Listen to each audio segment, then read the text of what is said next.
Prologue. The symphony of creation. Can you hear it? Not with your earthly ears, but with the very core of your being. A subtle melody, a silent symphony, is resonating from the heart of the cosmos. And your soul, since the dawn of time, has always been a note in that grand chorus. We have been taught how to speak, to ask, to plead.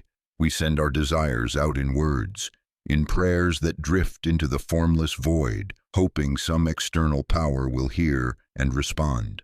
But what if I told you that the universe doesn't hear in words, but feels in frequencies? That the reality you experience is not an echo of the words you speak, but a precise reflection of the music you broadcast from your innermost self, because vibration is more important than words.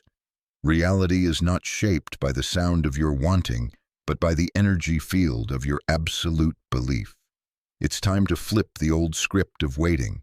Your life is not a play where you are merely a spectator passively hoping for a happy ending. True power awakens only when you have the courage to step from the audience onto the stage, not to plead, but to declare. It is time to shift from wishing to commanding. You are not a beggar knocking on the door of the universe. You are the architect, the artist, the conductor, sculpting and directing your own symphony. Contemplate your life. Those books, those teachers, those opportunities that appeared by chance. Were they truly random, or were they messengers summoned by your own readiness? Readiness summons opportunity. When your soul emits the signal, "I am ready," the universe does not delay for a single second to send you the pieces you need. Their appearance is the very proof that your call has been answered, and the power to do all this. You will not find it in some faraway place. It is not a course you need to enroll in or a secret you must purchase. It is a heritage inscribed in your spiritual DNA. Power is remembrance, not new learning. This journey is not about building something you don't have, but a grand excavation to remember who you truly are, a creator of infinite potential. So what is the key to this treasure? It lies not in effort, but in certainty. Certainty is the key to manifestation. It is a state of stillness, of unwavering conviction, a deep gratitude for that which has not yet manifested, but which you know with absolute certainty is already yours. When your frequency resonates in perfect harmony with that belief, when not a single cloud of doubt remains in your mind, the veil between your inner and outer worlds dissolves. This book is not a map. It is a compass. It will not show you the path, but rather help you feel the direction from your own heart. It is an invitation to turn down the noise of the outside world and listen to the eternal symphony rising from within. Because you did not come here to find a miracle. You came here to realize that you are Chapter 1, the call of resonance. In a valley forgotten by time, where mist-shrouded mountains touched the sky, there lived a stonemason named Elias. He was no ordinary craftsman. His hands could tame the hardest granite, erecting mighty walls that sheltered an entire village. Yet deep in his soul, Elias carried an unnamed longing. His creations, though technically perfect, lacked life. They were strong but silent, sturdy but soulless. As evening fell, he would often wander to the ancient ruins on a high hill. There he would gaze at statues and carvings worn by time, yet still radiating an ethereal beauty. The soft curves seemed to breathe. The intricate details looked as if they were woven by some mysterious power. He would touch the cold stone, trying to feel the secret the artisans of 1,000 years past had imbued within it. He yearned for, he prayed for that knowledge. He believed that if he could just find an ancient text or a great master, he would possess the key. Many years passed in this hopeless search.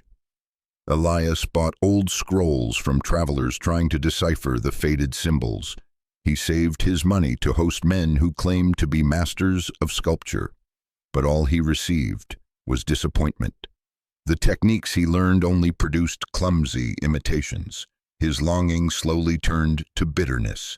His frequency was one of lack of helplessness, and the universe only mirrored back what he was broadcasting: emptiness.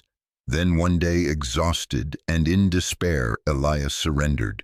He stopped searching. He sat by the river watching the salmon swim upstream, watching the water wear down the pebbles over centuries. He didn't try to do anything. He simply observed. He let the stillness of nature seep into his soul. He no longer demanded answers from the universe. Instead, he began to listen. In that silence, his frequency changed. From demanding, it shifted to receptive readiness. From lack, it grew into peace. A few weeks later, a great storm struck the village. An old wandering monk, lost and with tattered robes, sought shelter for the night. No one wanted to take in a ragged stranger, but Elias, his soul now quieted, saw something different. He invited the monk into his home, sharing his last piece of bread and his warmest bed. The monk said nothing of art. He only watched Elias work in silence. The next morning, before leaving, he picked up a small stone from the porch. Using an old chisel, in just a few moments, he transformed it into a sparrow so lifelike it seemed ready to take flight. Elias was stunned. This was the very art he had sought his entire life. He bowed his head, not to beg for instruction, but to express his gratitude. The old monk offered a knowing smile. "I cannot teach you what your soul is not ready to see," he said. "The secret is not in the hands, but in the stillness of the mind. When you cease your desperate cries, only then can you hear the stones whisper. My arrival was no accident. This storm was not random. It was your stillness that summoned me here." The monk did not stay, but he left Elias a gift greater than any ancient scroll, an understanding of the law of resonance. You see, the universe does not operate on chance. It runs on an eternal and precise principle, the law of resonance. You do not find your reality among a sea of possibilities. You summon it with the vibrational frequency of your inner state. Your thoughts, your emotions, and most importantly, your state of readiness are an invisible yet powerful signal that you broadcast continuously. That signal will perfectly attract the people, opportunities, and wisdom that share its frequency. Knowledge and opportunity are always around you like stars in the daytime sky. They haven't vanished. They are merely rendered invisible by the harsh sun of your current reality. Your readiness is the falling of night that allows those stars to appear. Readiness is not mere desire. It is an evolution of consciousness, a shift in energetic vibration that allows you to see what was previously invisible. This holds true in all aspects of life. Consider the story of Anya, a weaver in a small seaside village. She was known for her intricate patterns and durable colors, but she always felt her work lacked something truly special. She heard sailors speak of a rare seashell in the southern seas, which when crushed produced a magnificent regal purple, a color no one in her kingdom had ever seen. Anya became obsessed with this purple. She believed that if she could obtain it, fame and fortune would be hers. Her frequency was one of desire and striving. She spent all her savings to hire a boat and sail south. She faced tempests, pirates, and deceit in foreign ports. After many months, she found the legendary island, but there were no shells like the ones she imagined.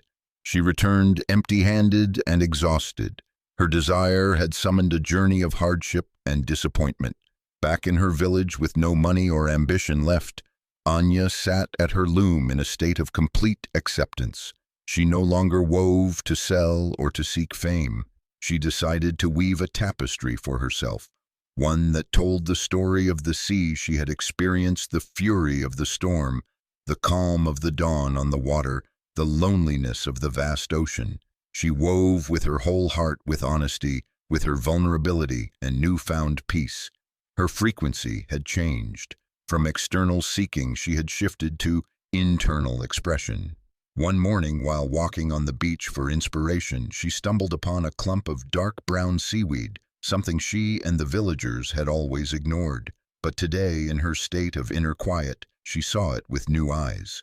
There was a faint violet sheen to it when the sun hit it just right. A memory sparked a story her late grandmother had told her, that if you dried this seaweed under a full moon, and soaked it in rainwater, it would release a magical color. Anya followed the instructions, and the regal purple she had crossed oceans to find appeared more brilliant and alive than any rumor had described. It hadn't been in some faraway land. It had been there all along, right at her feet, waiting for her to be ready to see it. The ability to attract and manifest is not a skill you learn from the outside. It is a sacred power, an innate ability that has existed within you since the beginning of time. Your task is not to create it, but to recognize and activate it. Nothing is a coincidence. Elias's meeting with the monk, Anya's discovery of the seaweed, they were all results of a perfect synchronization. Their appearance was the universe's response proof that you had already sent the invitation. Your reality today is the echo of the frequencies you broadcasted yesterday. Your reality tomorrow will be summoned by the frequency you choose to nurture right now. Practice tuning in to your inner frequency. Every day set aside five minutes in a quiet place. Close your eyes and breathe deeply. Let your body and mind settle. Instead of asking or pleading for something, a job, a partner, a solution, focus on the feeling. Ask yourself, what is the feeling of already having what I desire? Allow that feeling of peace, abundance, joy, or freedom to fill your entire body. Don't visualize the details, just feel the state. This is the act of tuning your frequency. Then ask a gentle question to the universe, to your inner self. What am I ready to receive next? Don't try to find the answer, just ask the question and let it go. In the following days, pay attention. Notice the coincidences, a phrase you overhear, a passage in a book, a sudden idea that pops into your head. These are the first responses the universe is sending to your new frequency. Repeat this affirmation each morning when you wake. I do not chase. I attract. My mind is still, my heart is open. What is meant for me is already on its way. Chapter 2. The Lighthouse of Intention. In the northern borderlands, where ancient forests and razor-sharp peaks formed a natural labyrinth, lived a man named Kael. He was not a warrior nor a nobleman. He was a guide. His task was to find safe passage through the wildest lands where no map could point the way. Kael's tools were not a compass or the stars. His tool was a silent knowing from within. He could feel the correct path. A gentle vibration in his chest signaled a safe route, while a heavy, uneasy feeling warned of dangers ahead. To him, this was a sacred channel of communication, an invisible antenna always tuned to the pulse of life. This communication required one prerequisite: clarity. When Kael's mind was still, the signal he received was as clear as a mountain spring. He could distinguish the call of the path from the rustling of leaves. Because of this, he had miraculously guided many caravans through peril. But then a winter of unprecedented harshness fell upon the kingdom. Famine spread, and the people's only hope was a legend of the sunken valley. A place said to be warm and fertile year-round, hidden somewhere among the frozen peaks. The Lord entrusted Kael with a life-or-death mission to find that valley. For the first time in his life, Kael felt the weight of fear. If he failed, thousands would die. This fear acted like static interference, scrambling the frequency of his inner antenna. The signal he broadcasted into the universe was no longer a pure intention to find, but a desperate plea. He began to doubt himself. He no longer trusted his inner knowing, relying instead on old maps and contradictory rumors. He became lost. With each passing day, he wandered deeper into the chaos of the mountains and of his own mind. Nearly collapsing from hunger and cold, he found a small cave for shelter. Inside, a hermit sat meditating by a fire. The hermit didn't ask Kael where he came from or what he sought. He simply handed him a bowl of hot soup and gestured for him to sit. For a full day, they spoke no words. In that silence, Kael slowly let go of his fear of failure and the burden of expectation. He stopped thinking about the valley, about the famine. He focused only on his breath and the warmth of the fire. As his mind became as clear as a glass-like lake, a familiar sensation returned. It was a gentle pull, a clear signal pointing east, a direction completely opposite to where he had been heading. No logic, no map supported it, but this time the signal was strong and free of any interference. It was a pure command. The next morning he thanked the hermit and followed the inner call. After only half a day's journey, he found a narrow crevice hidden behind a frozen waterfall. Within it lay the sunken valley, as green and warm as a miracle. He hadn't found it through effort. He had allowed it to be found by clearing his channel of communication. Within each of us exists a cosmic antenna, a non-physical tool of perception. This is a two-way channel. It is used to receive subtle guidance from the universe and also to broadcast your intentions into the creative field of energy. The key to manifestation lies not in the words you speak, but in the clarity and purity of the energy you transmit. A pure, focused intention untainted by doubt is a powerful command that the universe must answer. The greatest enemy of this sacred connection is the noise within you: doubt, fear, guilt, and limiting beliefs. "I'm not worthy," "it's impossible," are the factors that distort and weaken the signal you send. They are like a layer of mud obscuring a diamond, preventing its light from shining forth. Your power of manifestation is not lost. It is merely muffled by your inner static. The story of Isolde, the keeper of the royal library, is a testament to this. She presided over a great trove of knowledge, but the kingdom had sunk into apathy. People no longer read. They were interested only in fleeting pleasures. The library fell into disuse. At first, Isolde tried desperately. She wrote letters to nobles and organized public readings, but no one came. She tried to send out the message of knowledge's importance, but her signal was weak and filled with anxiety. The energy she radiated was, "Please come here, I need you." And the universe, responding to that neediness, only brought her more emptiness. Then one day, exhausted by her fruitless efforts, she decided to change. She told herself, "If no one will come to this light, then I will become the light." She stopped calling outward and began working inward. She no longer tried to convince anyone. Instead, she dedicated her time to cleaning every book, mending every torn page, and most importantly, she read.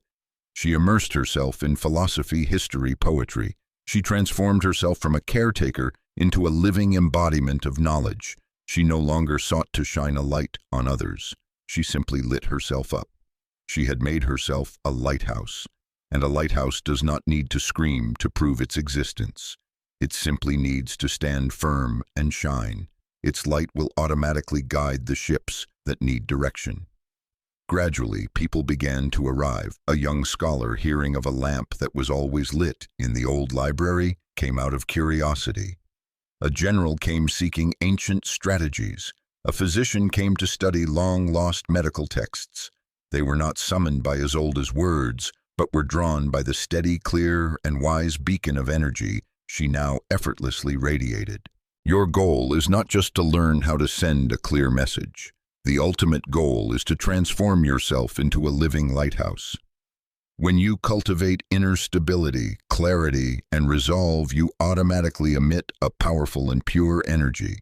That light becomes a natural force of gravity, guiding and attracting the exact people, resources, and circumstances you need without a struggle. Stop trying to shout over the storm.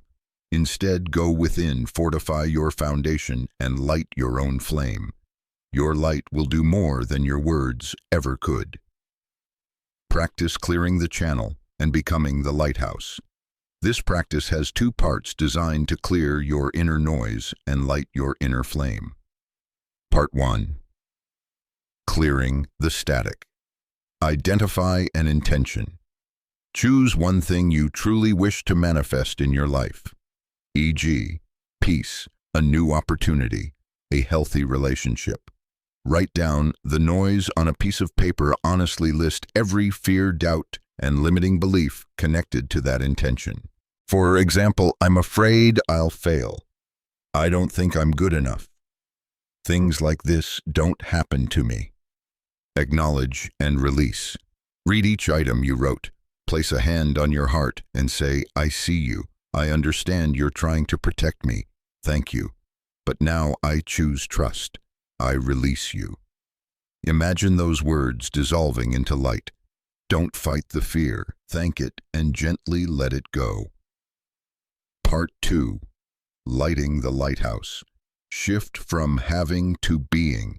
Instead of focusing on getting the result, ask yourself, to attract this reality naturally, who do I need to be? Identify a core quality. What is that quality? Courage, discipline, stillness, clarity, love. Choose the one quality that is most important for today. Embody that quality. Throughout the day, make that quality the guiding principle for your actions, thoughts, and words. If you chose stillness, practice speaking more slowly, walking more slowly, and breathing deeply before reacting. You are not trying to attract stillness. You are becoming stillness. Conclude this practice with this powerful affirmation. My signal is clear. My intention is firm. I do not seek the light. I am the light. Chapter 3.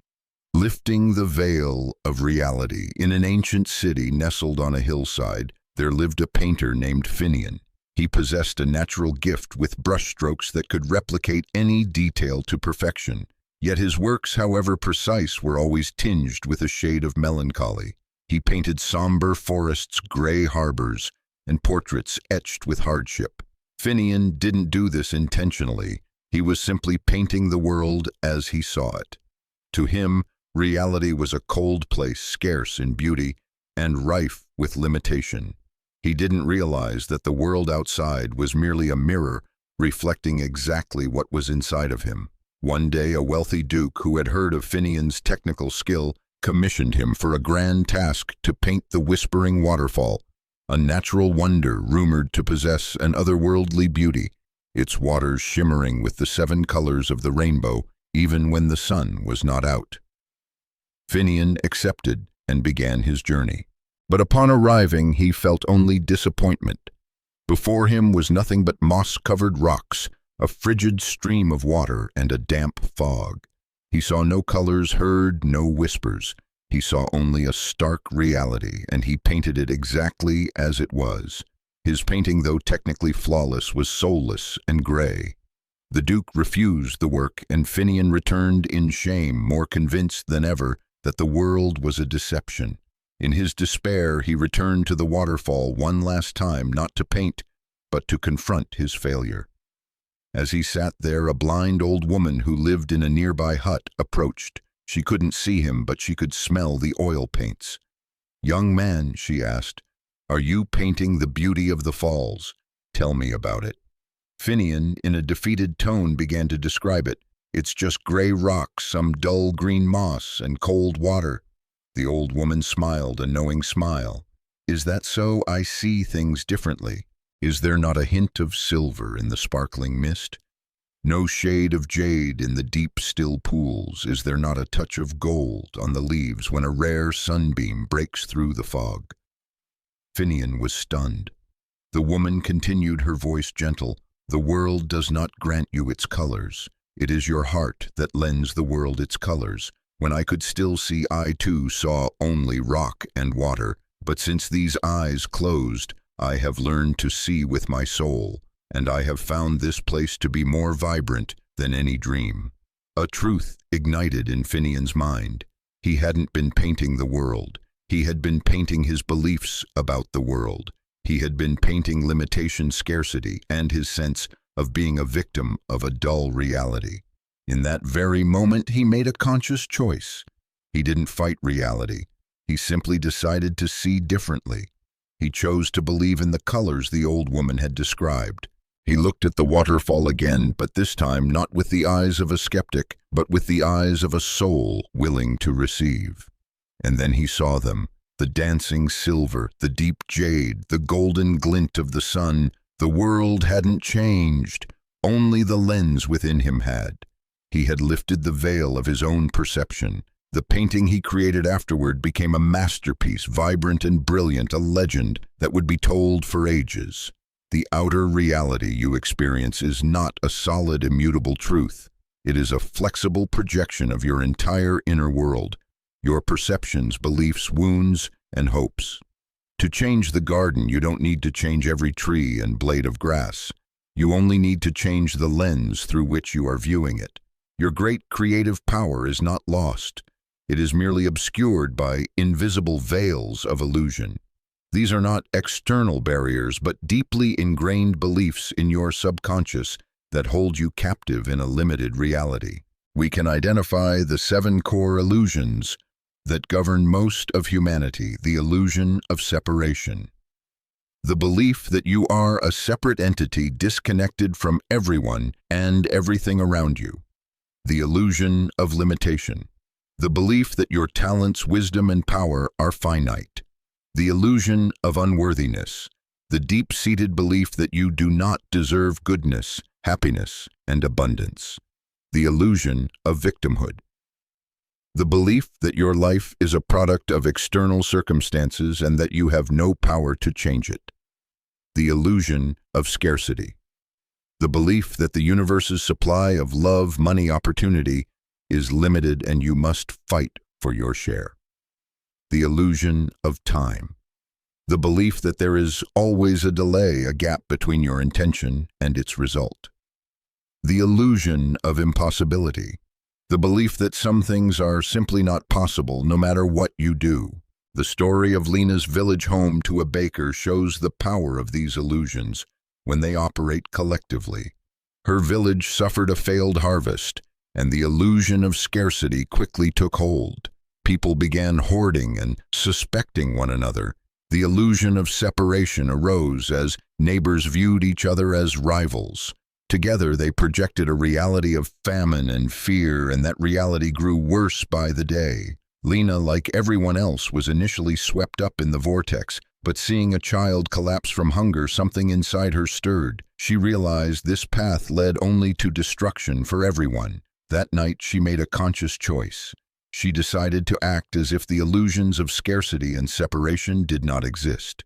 She gathered all her remaining flour, her last asset, and stayed up all night to bake the biggest, most fragrant loaves of bread.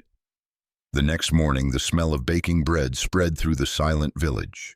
Lena placed the hot loaves in the town square and gave them away freely. Her action, born from a trust in abundance instead of a fear of lack, became a powerful shockwave that tore through the veil of collective illusion. A farmer, shamed, brought out the potatoes he had been hiding. A widow brought her last jug of milk.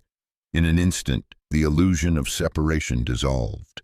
They realized that when they came together as a community, they had enough for everyone. A great, abundant, and infinite reality already exists right here, right now. It is like a world of vibrant color hidden behind a thick fog. The problem isn't the world. The problem is the fog of your perception. Your task is not to rebuild the world from scratch. Your task is to courageously lift the veils of illusion. And these veils are not fortified walls. They are merely fragile mirages sustained by your unconscious agreement. They dissolve not through struggle, but through a conscious decision to choose to see with the eyes of truth and to courageously step through the barrier of old belief. Practice identifying and lifting the veil. Take a moment to look at an area of your life where you feel stuck or dissatisfied. Identify the veil. Read the list of the 7 core illusions again. Be honest with yourself. Which veil is most obscuring your view in this situation? Is it the illusion of scarcity as you worry about money? Is it the illusion of unworthiness as you shy away from a new relationship? Name it. Find evidence of the truth. The veil of illusion is sustained only when you focus on evidence that reinforces it. Today, give yourself a mission. Find at least one piece of evidence that the opposite is true. If you're veiled by scarcity, find one example of nature's generosity, a wildflower, a brilliant sunset. If you're veiled by separation, find one moment of connection, a stranger's smile, an act of kindness. If you're veiled by unworthiness, do one kind thing for yourself for no reason at all. Make a conscious choice. This is the most crucial step. Say it aloud or write it down. Begin with, even though a part of me feels, believes. State the illusion, right now, I consciously choose to see. State the opposite truth. Example. Even though a part of me believes that opportunities are scarce right now, I consciously choose to see that the universe is filled with possibilities. Conclude with this affirmation spoken with the resolve of someone lifting a veil from their eyes. My world does not define me. I define my world. With each choice, I lift a veil and step into truth. Tuyệt vời. Chương này đi sâu vào cơ chế của sự sáng tạo thực tại, một bước tiến quan trọng trong hành trình. Tôi sẽ dịch chương này đảm bảo ngũ pháp của năng lượng được trình bày một cách rõ ràng, logic và truyền cảm hứng, đồng thời giữ được sự lôi cuốn của các câu chuyện ngụ ngôn. Chapter 4. The Primal Language of Energy. In a valley cradled by verdant hills lived a woman named Ilara, a healer. She didn't use complex remedies or arcane incantations. Her tools were simple herbs and a profound understanding that energy is the primal language of all things. She knew that the same leaf, when given with fear, would have a vastly different effect than when given with love. The universe, as she understood it, doesn't hear words. It feels the energetic signature that every being emits. One day, a strange illness fell upon the village. It caused no pain, but it eroded the will to live. The afflicted became apathetic, weary, and lost all joy. Ilara called it the gray wasting. She worked tirelessly. She had a clear intention to heal her people. She focused all her attention on brewing herbal teas, but she failed. The harder she tried, the more helpless she felt. The problem wasn't her intention or her attention. The problem lay in the deeper energetic layers. Deep down, her emotion was one of anxiety and fear. She was afraid this sickness was beyond her abilities. Her expectation was not certainty, but a fragile sliver of hope. She was acting from a place of lack, not of gratitude. The energy command she sent to the universe was a chaotic mix. Her intention said, heal, but her emotions screamed fear. And the universe responds to the stronger frequency, fear. Exhausted, Ilara sought out an ancient sacred grove of 1,000-year-old trees. She did not plead. She simply sat down, leaned against a giant oak, and began to breathe. She breathed in the stillness of the forest and breathed out her fear. Gradually, her mind stilled. Once she was completely at peace, she began to consciously recraft her energy command. First, she recalibrated her intention. I am a channel for life force to flow into the village. It was clear and powerful. Second, she focused her attention. She didn't visualize the sickness, but a village filled with laughter, where people danced at the harvest festival. Third, and this was the most crucial step, she ignited the emotion. She didn't try to feel happy. She recalled the authentic feeling of holding her newborn grandchild, the warmth of the sun on her skin, the joy of a bountiful harvest. She allowed those powerful, pure emotions to rise up and fill every cell. This was the fuel. Forth from that emotional state, she cultivated the expectation. It wasn't hope, but a state of knowing. She felt the wellness as a foregone conclusion, an inevitability returning to its natural state. Finally, she allowed gratitude to overflow. She thanked the forest, the trees, and even the gray wasting for teaching her the true language of the universe. She gave thanks for the healing that was already underway. She had completed the command. When she returned, she used the very same herbs, but the energy she infused into them was entirely different. She wasn't just giving the villagers a remedy. She was transmitting a vibrational frequency of life, joy, and certainty. And this time, the miracle happened. Life returned to the village. Beyond all words, actions, or rituals, the universe communicates and responds through a more fundamental language, the language of energy. Your inner state is not passive. Every thought, and especially every emotion, is a command and instruction being sent continuously into the creative web of the universe. You are constantly commanding your reality, whether you are conscious of it or not. To communicate effectively and deliberately, you must master the grammar of this energy language. These 5 elements, when unified and aligned, create a creative command that cannot be ignored. Intention. This is the direction you set the what. It must be clear and positive. Attention. This is the focusing lens where you direct your energy. Energy flows where attention goes. Emotion. This is the fuel, the power. An intention is the blueprint, but emotion is the construction crew. An intention without the energy of emotion is just an empty thought. Expectation. This is the magnetic pull. It is the absolute trust that what you want is on its way. It is different from hope, which contains hidden doubt. Gratitude. This is the seal of completion. Gratitude affirms that you have already received the result, closing the energetic loop and clearing the path for manifestation. The story of Rhys, a stable boy in the king's service, demonstrates the most supreme command. Rhys dreamed of being a knight. He thought about it every day. He wanted it with all his heart, but his energy was still that of a stable boy, insecure, always feeling inferior. He tried to work harder, but no one noticed.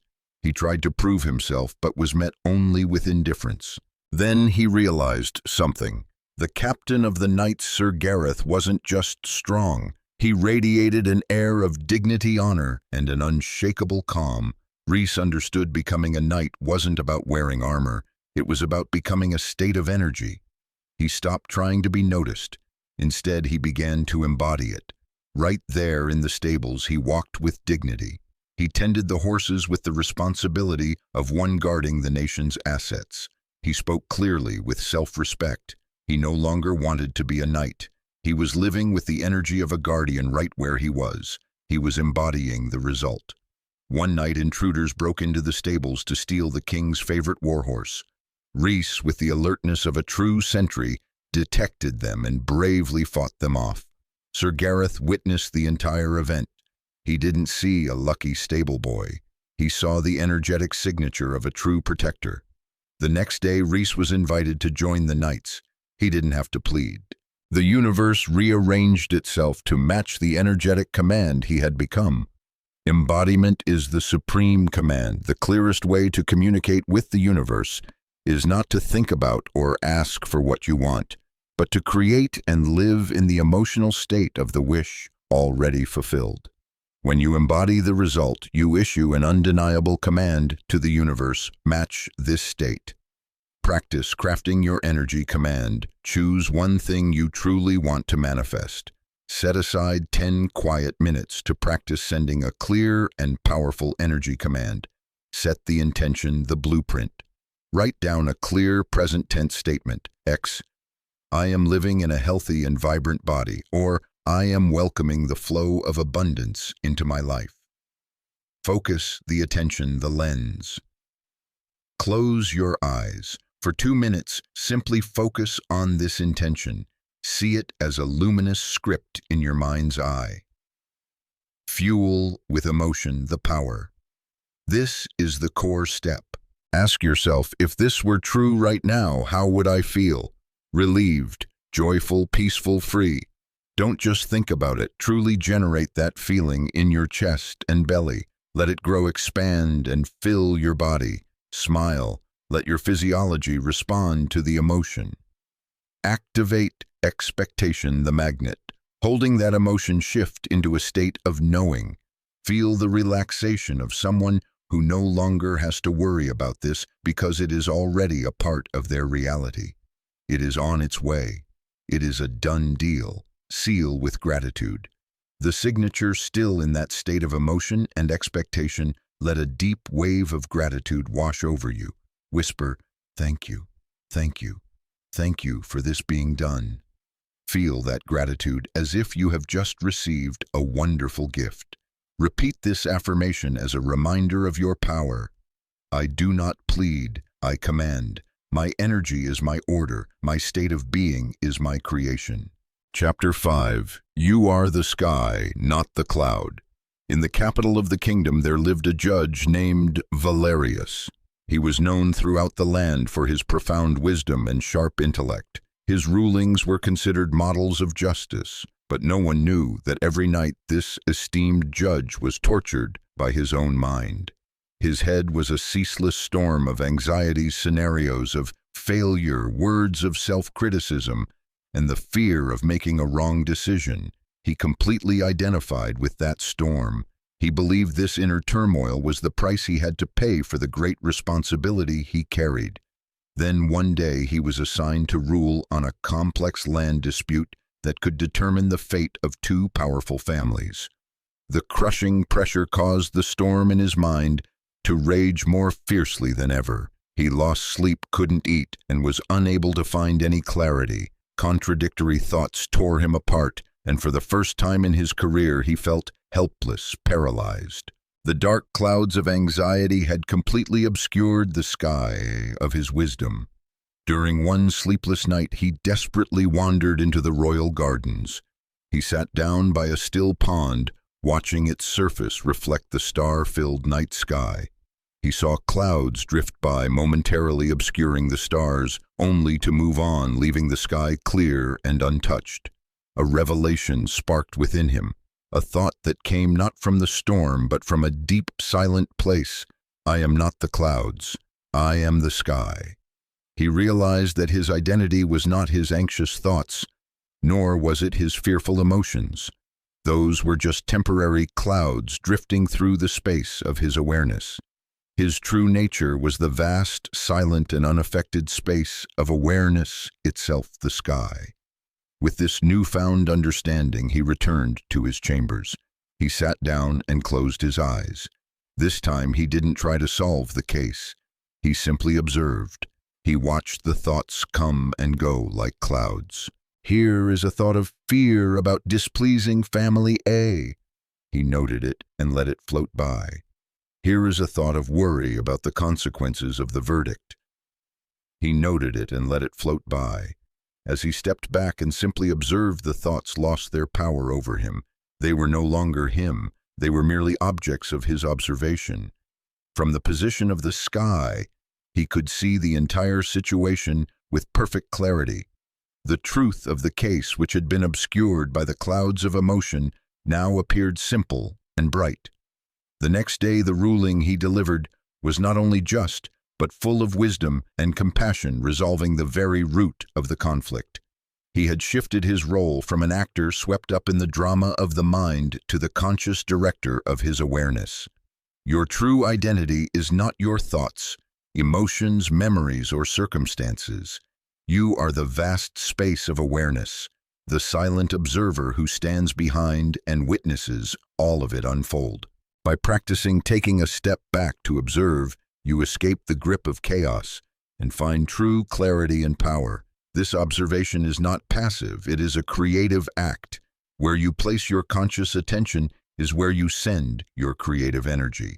Your attention is the very current of life force. You do not need to fight, suppress, or destroy negative thoughts. That is a futile war, as resisting them only feeds them more energy.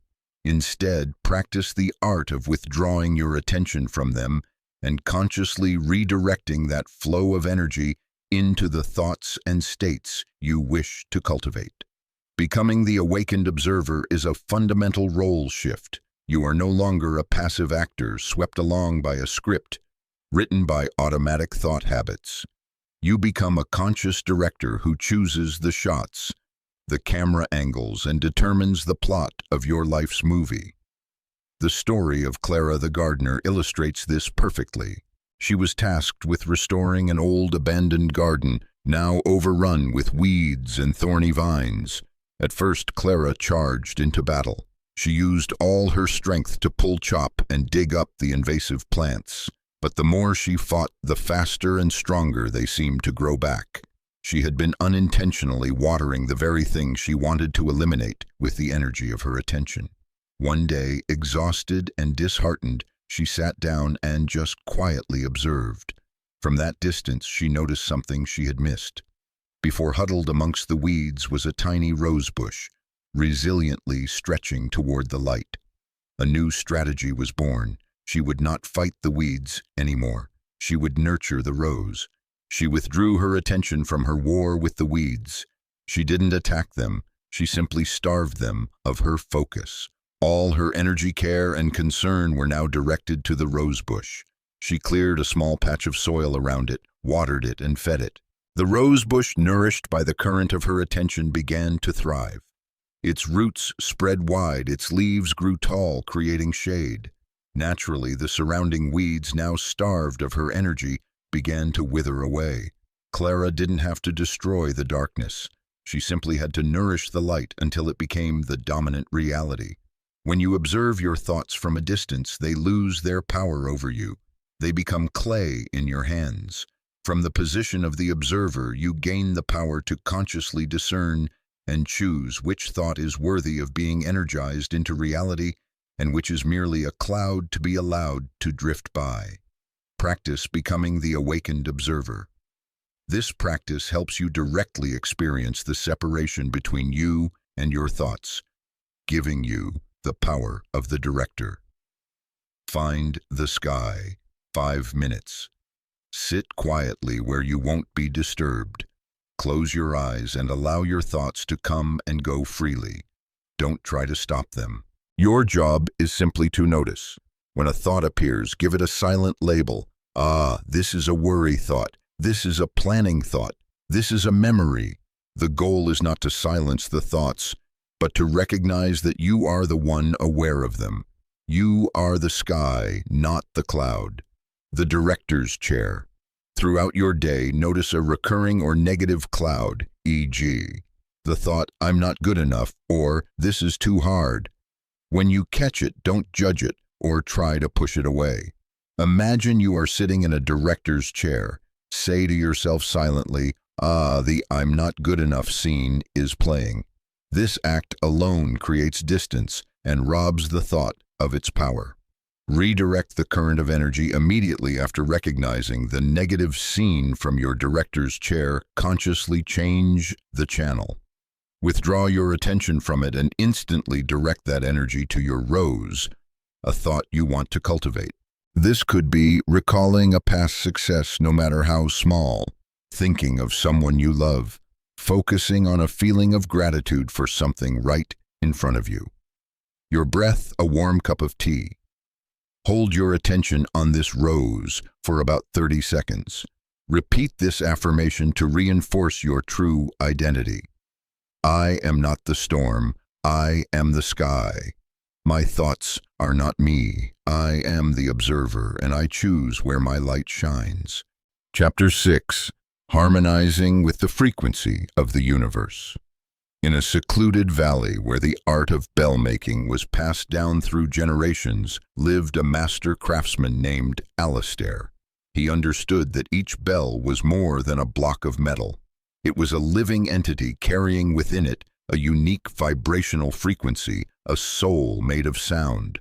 To create a perfect bell, the artisan needed more than technique. They had to become one with harmony itself. The kingdom was preparing for the new king's coronation, and Alistair was given a sacred commission to recast the long-lost great bell of harmony. Legend said its tone was so pure it could bring a sense of peace and unity to all who heard it. Alistair began his work, but his mind was heavy with pressure. He feared failure and worried about the kingdom's expectations. He was a broadcasting tower, constantly sending out frequencies of struggle and anxiety. He melted the bronze, poured the mold, and waited. But when the first bell was struck, it produced only a dull, lifeless thud. He tried a second time and a third. Each time the result was a jarring, chaotic noise. The metal itself seemed to be reacting to his own inner turmoil. He was trying to manifest the frequency of harmony while vibrating at the frequency of conflict. It was an energetic impossibility. Desperate, he left the forge and wandered into a field of wildflowers. There he witnessed a simple scene, a young girl lost in peals of pure bell-like laughter as she chased a flutter of butterflies.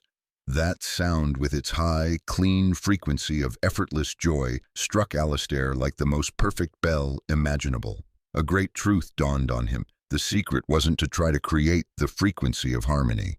The secret was to first become that frequency. He decided to stop thinking about the bell. For the rest of the day, he did only things that brought him pure, aimless joy. He listened to birdsong, walked barefoot on the grass, and watched the sun set. He deliberately cultivated a high, clear, emotional state within himself.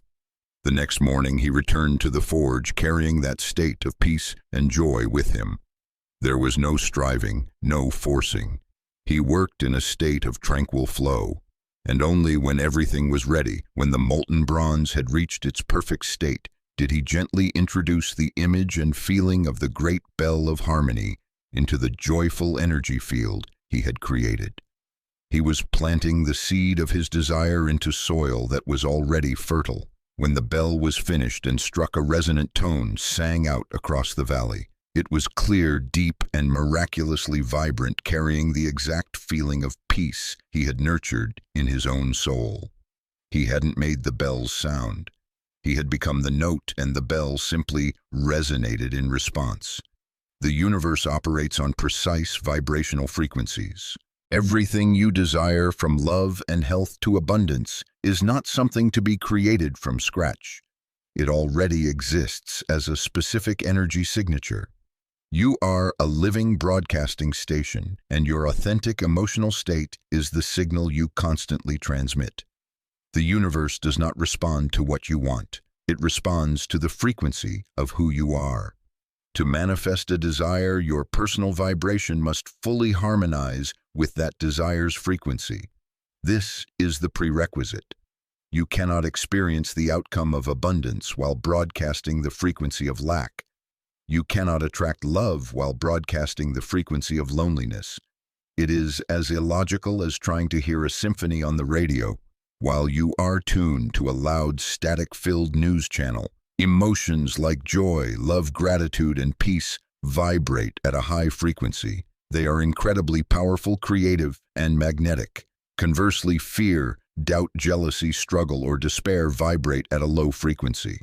They are not only weak, but they actively create interference, blocking and repelling what you desire. The story of Alara, a weaver, is another testament to this. She longed for a soulmate, someone with whom to share her life. She began weaving a tapestry of this dream, depicting two people happy together. But as she wove, her true feelings were the sorrow of loneliness and a desperate longing. The tapestry was beautiful, but it radiated an energy of lack. And so her life remained unchanged, because she was sending a powerful signal about the absence of a partner. Then she received a piece of advice: forget weaving about two people for now. First weave a tapestry of one, but let it sing a song of joy. Alara understood. She put the old tapestry away and began a new piece. This time she wove about herself. She wove the feeling of happiness in her craft, the delight in a newly bloomed flower, the warmth of her morning tea. She poured the emotions of self-contained joy, contentment, and pure pleasure into every thread. A few weeks later, an art-loving merchant from a distant land visited her village. He was drawn not to the common tapestries, but to one that radiated an extraordinary, vibrant energy, the tapestry of one person's joy. He sought out the artist and found an Alara who was no longer mournful, but radiant with her own sovereign joy. He was drawn to her frequency. The soulmate she sought didn't arrive when she was pleading for one, but only when she became the very frequency of joy she wished to find in another. This is one of the deepest secrets of manifestation. Attain the state first, attach the desire second. Don't try to force yourself to feel happy about something you don't have yet, as this often creates resistance. Instead, do the reverse. Deliberately generate a high-frequency emotional state like joy, peace, or gratitude independently first.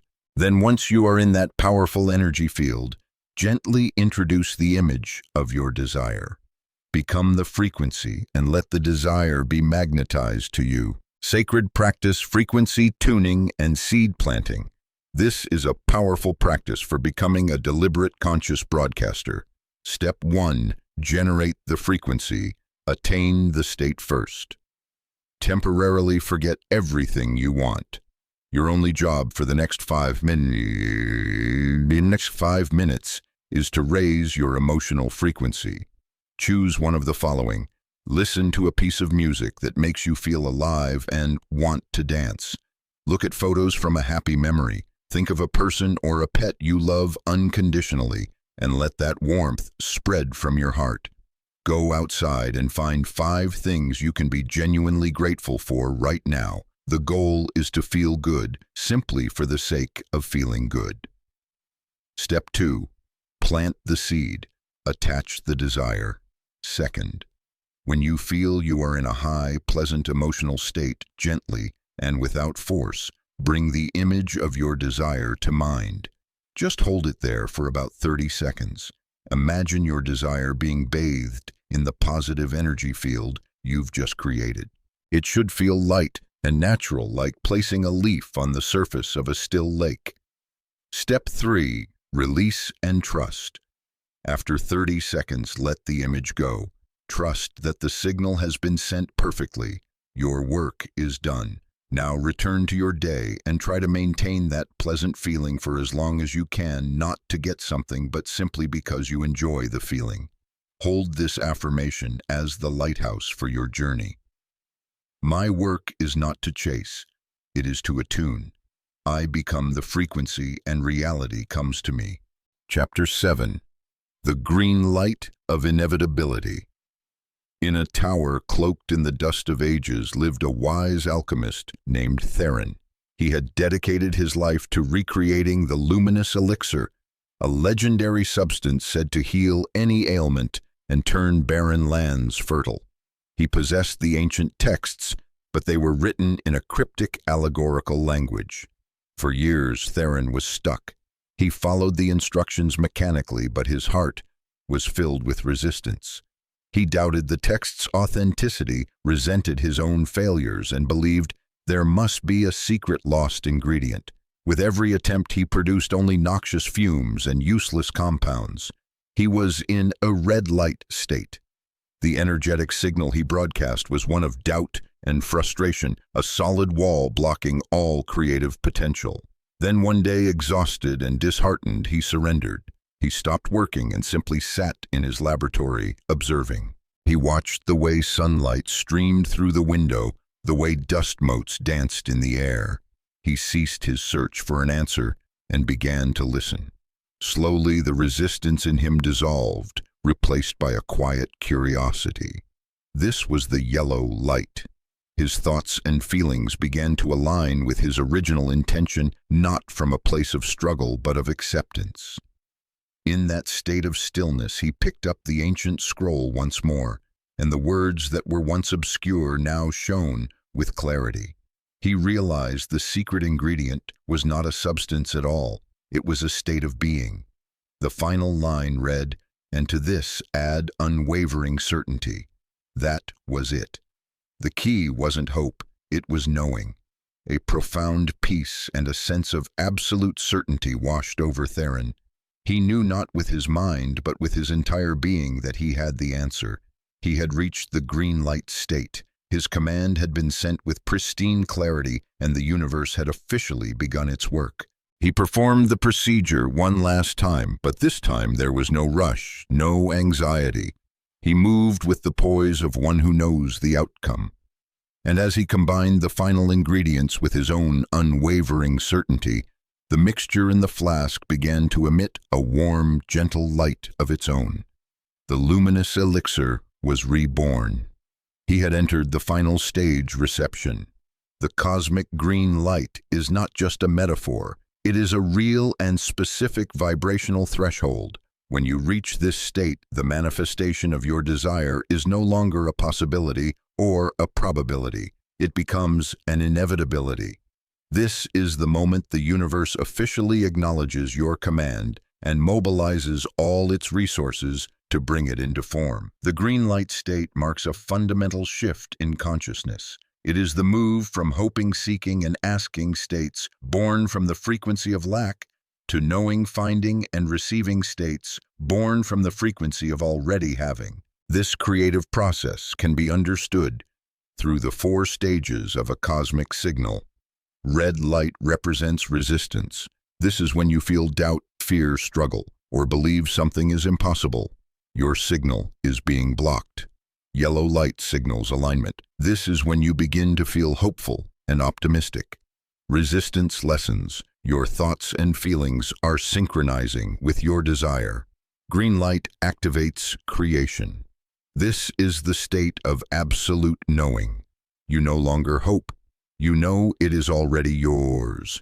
Here, the universe receives a clear command and begins to act. Reception, the final stage where you live in trust and allow the result to flow into your reality naturally without trying to interfere or control it. The green light state is not passive. It is dually active. It is both a beacon illuminating the path for your desire to find you and a powerful magnetic force actively pulling that desire from the unseen realm of potential into the visible material world. The story of Seraphina, who led her tribe across a vast desert in search of a mythical oasis, illustrates this perfectly. At first, their journey was a collective red light. The people were afraid, resentful, and disbelieving that the oasis even existed. Seraphina tried to convince them, but her words were no match for their frequency of fear.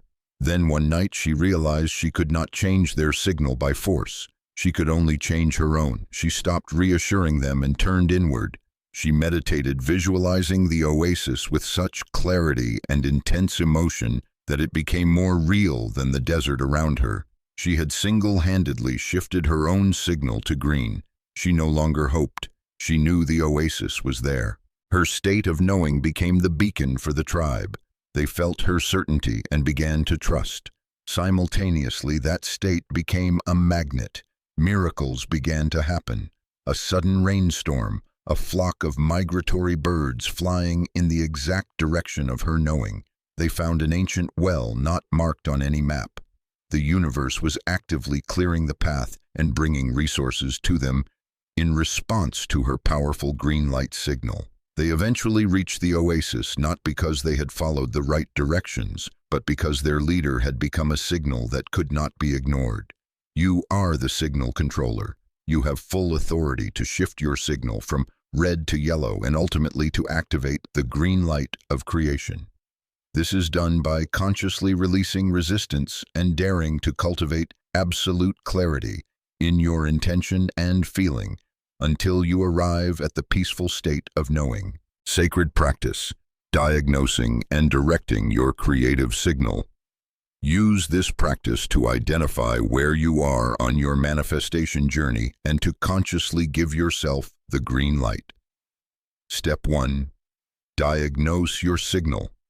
Think of an important desire you hold. Now answer honestly. What color is your signal? Red light. Are you feeling frustrated, discouraged, doubtful, or that your desire is too far away? Are you fighting against your current reality? Yellow light. Are you feeling optimistic and hopeful but still with a hint of uncertainty? Are you actively looking for signs and generally feeling better? Green light. Do you feel a deep sense of peace about it? Do you have a feeling that it's a done deal and only a matter of time before it appears? Do you no longer feel the need to control or worry? Step 2. Release resistance, moving from red to yellow. If you find yourself at red or yellow, identify the core belief causing the resistance, e.g., I'm not good enough. This is too hard. Write it down, then close your eyes, acknowledge that thought, and whisper, I see you. Thank you for trying to protect me, but I now choose a new truth. Visualize that thought gently dissolving into light. Step 3. Activate the green light. This is the transformational step. Set aside five minutes for this exercise. Close your eyes. Let go of all thoughts about how your desire will come to you. Go directly to the end result. Imagine your desire is already fulfilled. Ask yourself, what am I feeling right now knowing that this is mine? Allow that feeling be. Relief, joy, peace, or gratitude to rise up and fill your entire being. Dwell in that feeling. The feeling of peaceful certainty that it is done is the frequency of the green light. Repeat this affirmation as a declaration of your power. I do not wait for the signal. I am the signal. I release resistance. I cultivate certainty, and I give the universe the green light to act. Chapter 8. Claiming Your Sovereignty. In a city of ivory towers, there was a prestigious guild of architects, where rules and tradition were valued more than gold. Liam, the guild's youngest member, was a man of exceptional talent and audacious ideas. While the masters built only heavy, symmetrical structures, Liam dreamed of light-filled libraries and buildings shaped like blossoming flowers. But his dreams were held captive. Every time he presented a design to the council, he was rejected. They called his ideas peculiar, disrespectful of tradition, and unfeasible. At first, Liam defended his vision, but after years of rejection, his confidence eroded. He began to believe they were right, that he was wrong. He was bound by a spell of forgetting, the belief that he needed their approval for his vision to have merit. He frantically searched for the key outside himself, not realizing it was in his own pocket all along. One afternoon, after receiving yet another design covered in red ink, Liam decided to give up. He gathered all his most cherished drawings, intending to burn them. As he held the blueprint for the Library of Light to a candle, he looked at it one last time. In that moment, a truth struck him like a bolt of lightning. This beauty is not contingent on their approval. It is a self-evident truth. I know it is beautiful. I know it is possible. He had broken the spell. He stopped seeking external permission and granted it to himself. The next day he left the guild. With his meager savings and the help of a few friends who believed in his vision, he began to build his library on a small plot of land. There was no guild patronage, no praise from the masters. There was only one thing, the unshakable permission he had given himself. As the structure took shape, the beauty and wisdom of its design became an undeniable truth. People traveled from all over to marvel at it. It became the new emblem of the city. Liam never received the council's permission. He didn't need it. He only needed to remember that he was the sole issuer of the license for his own dreams. The greatest paradox of manifestation is that you relentlessly seek permission from the outside world, from family, society, experts, or belief systems, while the only key that opens every door of potential is the one of self-permission from within. From your earliest moments, a spell of forgetting has been woven around you. Society, education, and convention have intentionally, or not, created the illusion that you are weak, that you need an intermediary, a diploma, an approval, or an external ritual to connect to your true power. Your task on this journey is not to learn a new skill, but to bravely break that spell. The ability to create and command the universe is not a privilege granted to a select few. It is your sacred and inalienable birthright. It has always existed within you as a cosmic inheritance, the royal bloodline of the soul.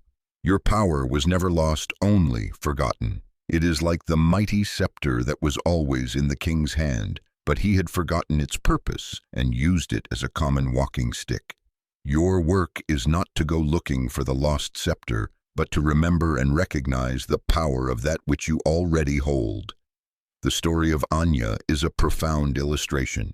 She grew up as an orphan, unaware that she was the lost princess of a fallen kingdom. She believed herself to be ordinary, powerless, and voiceless. When a tyrant rose to oppress the people, Anya felt anguish but also helplessness. She prayed for a hero to appear, someone with the right to change things. One day, an old woman recognized the royal birthmark on her hand and gave her an old wooden box. Inside was no crown, only a simple river stone. "Princess," the old woman said, "your power does not lie in the throne you might reclaim.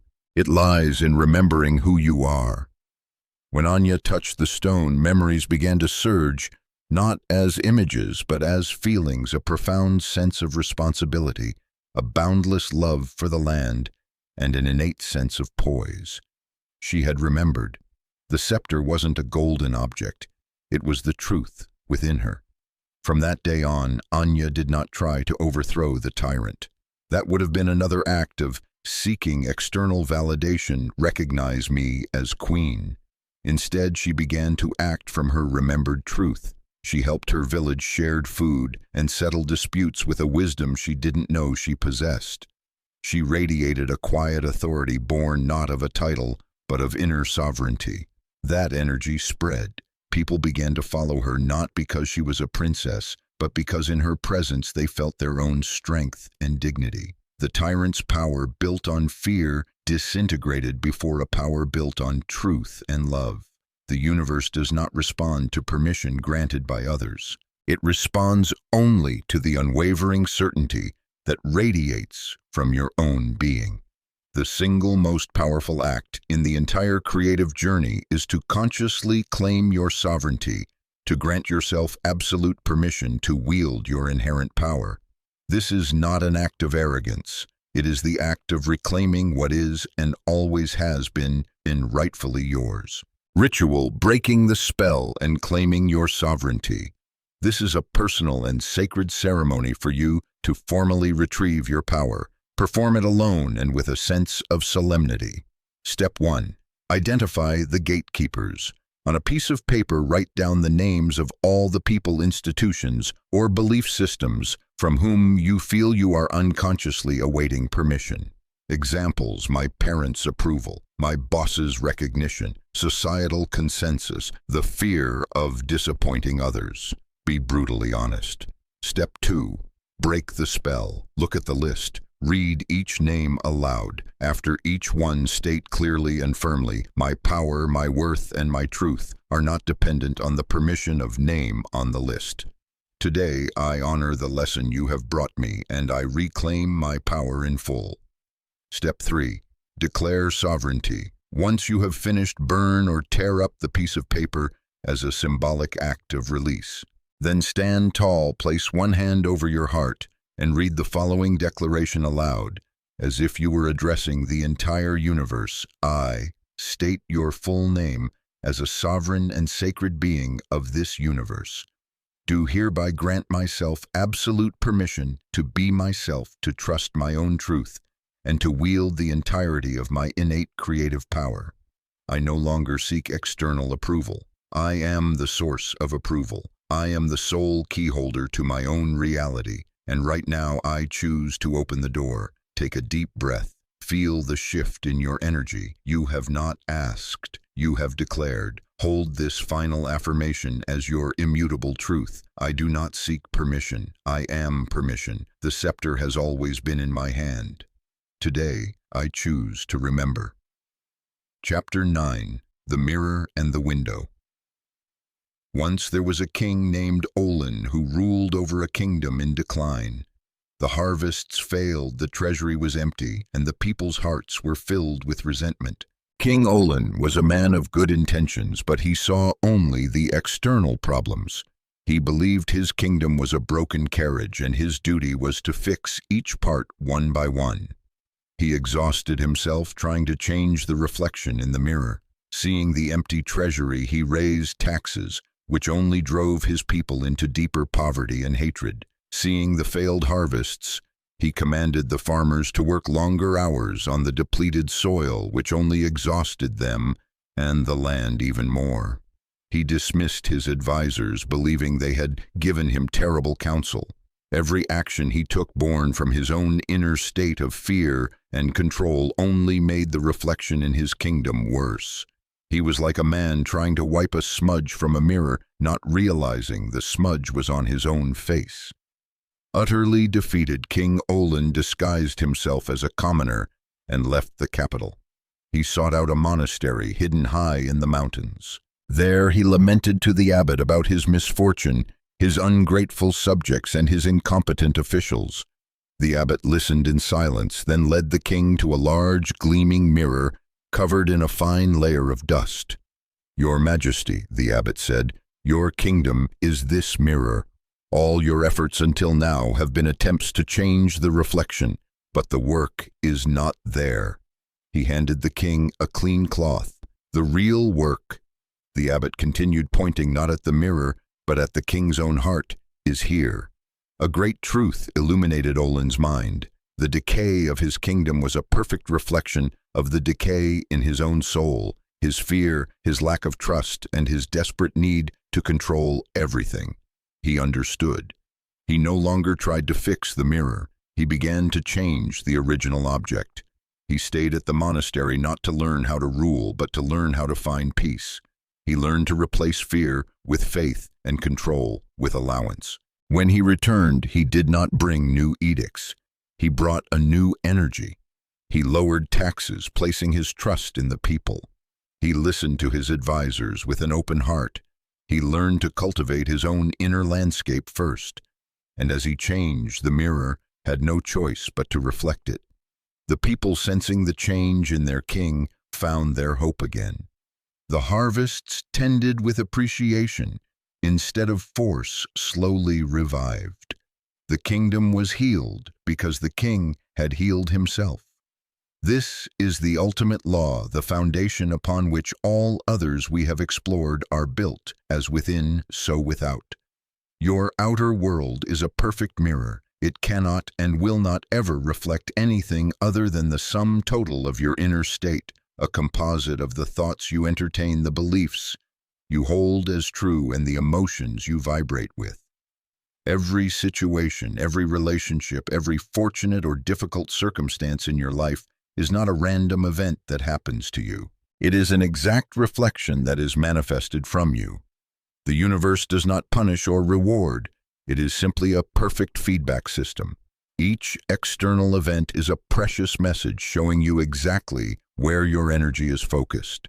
If you constantly encounter criticism, look within to see how active your own inner judge is. If you constantly experience lack, look within to see how deeply the belief in scarcity is rooted. Therefore, any attempt to change an external circumstance without changing your inner state is doomed to fail. It is as futile as trying to smile at your scowling reflection in the mirror and hoping it will cheer up. You must be the one to smile first. The story of Alara, a poet, illustrates another facet of this law. She lived in a small, dark house that overlooked a valley filled with sunshine and fragrant flowers. She longed for the joy and beauty of that valley, yet her poems were filled only with sadness and separation. She believed that joy was something out there, and for some reason it was not for her. The light, joy, abundance, love is always available and infinite.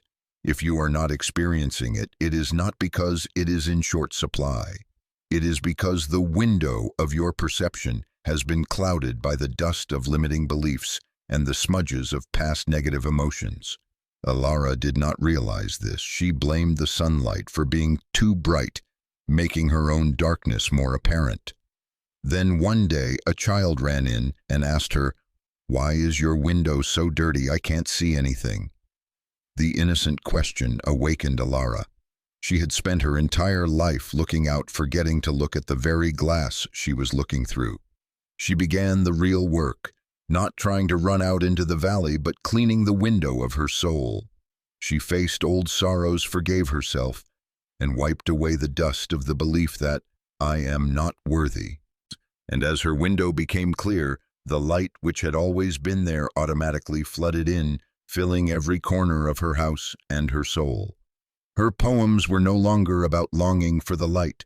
They were about the experience of being the light. Your work is never in the outer world. It is always in the inner world.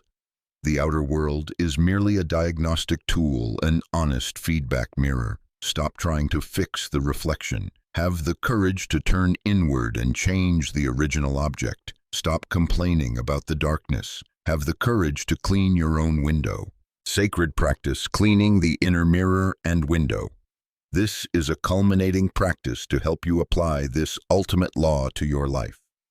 Step 1. Read the reflection in the mirror. Choose an external situation that is troubling you most, e.g., a strained relationship, a difficult financial situation, a creative block. Instead of seeing it as a problem, see it as a reflection. Ask yourself with total honesty, if this were a perfect reflection of something inside me, what would it be reflecting? A belief in conflict, a fear of lack, a feeling of unworthiness. Write down your answer. Step 2. Identify the smudge on the window. From your answer above, identify the core limiting belief that is dirtying the window of your perception, e.g., love always comes with pain. Money is hard to come by. I'm not talented enough. This is the smudge causing you to see a distorted reality. Step 3. Clean the window. To clean this smudge, look for one piece of evidence, no matter how small in your life today, that proves the opposite is true. If the belief is, no one cares about me, look for a single smile or a greeting from a stranger. If the belief is, I always fail, remember one small thing you completed, like cooking a nice meal. This act of seeking is the act of conscious cleaning. Step 4. Change the original object. Take one small action today to become the object you wish to see in the mirror. If you want to see harmony, proactively speak a kind word to the person you're in conflict with. If you want to see abundance, give something away, even if it's just your time or a piece of advice. This action sends out a new command, and the mirror must begin to reflect the new image. Conclude with this foundational affirmation: I no longer try to change the world. I change myself. When I change, the world has no choice but to reflect that change. As within, so without. This is the law. Chapter 10. The Eternal Covenant and the 7 Keys. At the summit of the world's highest mountain stood an ancient structure known as the Celestial Observatory. It was said that its builders, the first star masters, did not merely observe the stars. They understood their language and the laws of their movement. Lyran was the final guardian of the observatory, a descendant of that great lineage. He knew the star charts by heart and could read the ancient texts that spoke of the universal laws. But to him they were merely beautiful theories. He would look down upon the world below, where war, pestilence, and famine raged, and see a chaos that seemed to obey no law at all. Then one day an unprecedented drought fell upon the land, threatening to turn the fertile plains into a desert. Lyran, his heart aching, did what he always did. He searched the ancient texts for an answer, a ritual, a special prayer that might save the situation. He knew the laws intellectually. He knew of vibration, of correspondence, of rhythm, but he did not believe they could be practically applied. He was searching for an external tool, not realizing that he himself was the most powerful instrument. His understanding lacked the most crucial catalyst: certainty. In his desperation, he found a hidden compartment behind a colossal star chart. Inside, etched upon a stone tablet, was the final message from the very first Star Master. The message was not a formula, but a truth. O inheritor, do not make the mistake of one who only reads, but does not write. The stars do not rule, they merely perform. The same law that holds the sun in place and the galaxies in their waltz also flows in your veins. Do not pray to the sky for a miracle. Command a miracle from within, using the very principles I use to hang the stars in their rightful place. Lyran was stunned. For the first time, he didn't just understand the laws. He felt them as a part of himself. His role was not that of a cosmic librarian. His role was that of a co-creator. He walked to the center of the observatory. This time he did not plead. With absolute certainty, he actively declared his covenant. He knew that his inner world, the principle of mentalism, would shape the outer world, the principle of correspondence. He deliberately raised his state to one of gratitude and abundance, as if the rain had already fallen, the principle of vibration. He performed a simple act, pouring a cup of clear water onto a single withered seed placed in a bronze bowl, but he did it with the full authority of one who knows the universe must obey. He did not hope, he knew. In that instant, a gentle wind swept through the observatory. A few days later, the first clouds appeared in the sky after many months, and then the rain fell. The life-giving rain returned not because a plea was heard, but because a command was obeyed. Lyran's story is your story. An ancient and eternal covenant exists between you and the universe. Reality will readily obey and mold itself to the will of those who understand and harmonize with its sacred laws. This is the eternal covenant. Creation and manifestation are not random acts of luck. The universe is not a chaotic series of events. It is governed by immutable, precise, and knowable laws, just like the law of gravity or the law of the seasons. To master your life is not to control every event, but to master and apply these foundational laws. The key to unlocking the eternal covenant lies in understanding the 7 foundational principles of creation, also known as the 7 sacred keys. They are the principles that shape all existence. The principle of mentalism, the law of the all-encompassing universal mind from which all things are born, the principle of correspondence. Echoing the whisper, as within so without, as above so below. The principle of vibration, stating that nothing rests, everything moves and has its own frequency. The principle of polarity, showing that everything has its opposite to create balance. The principle of rhythm, manifesting in the ebb and flow of all things, like the tides and the seasons. The principle of cause and effect, asserting that nothing is random, every action has a corresponding consequence. The principle of gender expressed through the masculine and feminine energies in all of creation. But knowledge of these laws is not enough. The universe does not respond to hesitation or doubt. It responds only to absolute certainty. It is your unwavering faith in these laws and in your own innate power that serves as the catalyst activating them to work on your behalf. You are not an outsider observing these laws. You are an inseparable part of them. By a conscious decision, you can step forward and sign the covenant actively, accepting your role as a co-creator, one who no longer pleads but commands with clarity, one who is no longer a victim of circumstance but a master of the laws. Sacred practice, sealing the eternal covenant. This is the final and most important ritual. It marks your transition from a seeker to a creator. Perform it with all solemnity and conscious awareness. Step 1. Acknowledgement. Find a quiet place. Close your eyes and reflect on the entire journey you have taken through this book. Acknowledge a new truth. I acknowledge that the universe operates according to sacred and immutable laws, not randomness. I acknowledge that I am a part of this system. Step 2. Acceptance. Accept your role and your power. Say softly to yourself, I accept that I am a creative being capable of influencing and shaping reality. Through the application of universal law, I fully accept this responsibility and this power. Step 3. The oath. This is the moment you consciously seal the covenant.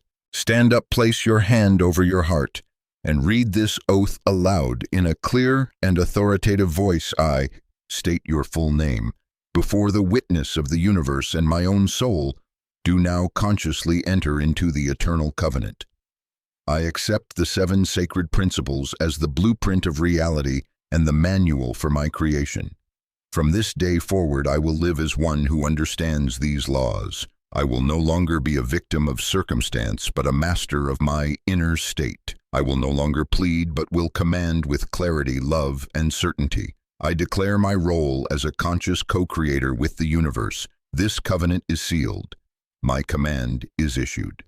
Step 4. The symbolic act. To seal this oath, perform a symbolic act.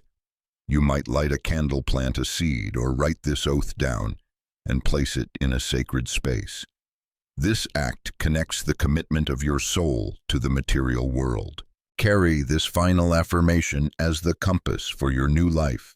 The journey of seeking has ended. The journey of creating begins. The laws are understood. The covenant is sealed. My command is the universe's command. Chắc chắn rồi. Đây là một chương tuyệt vời sử dụng hình ảnh và kim thuật một cách sâu sắc để nói về sức mạnh của ý nghĩ. Với vai trò là một chuyên gia chuyển ngữ tâm linh, tôi sẽ dịch chương này đảm bảo rằng sự huyền bí của thuật gia kim và tính ứng dụng thực tế của nó được truyền tải một cách mạnh mẽ và rõ ràng đến độc giả Mỹ.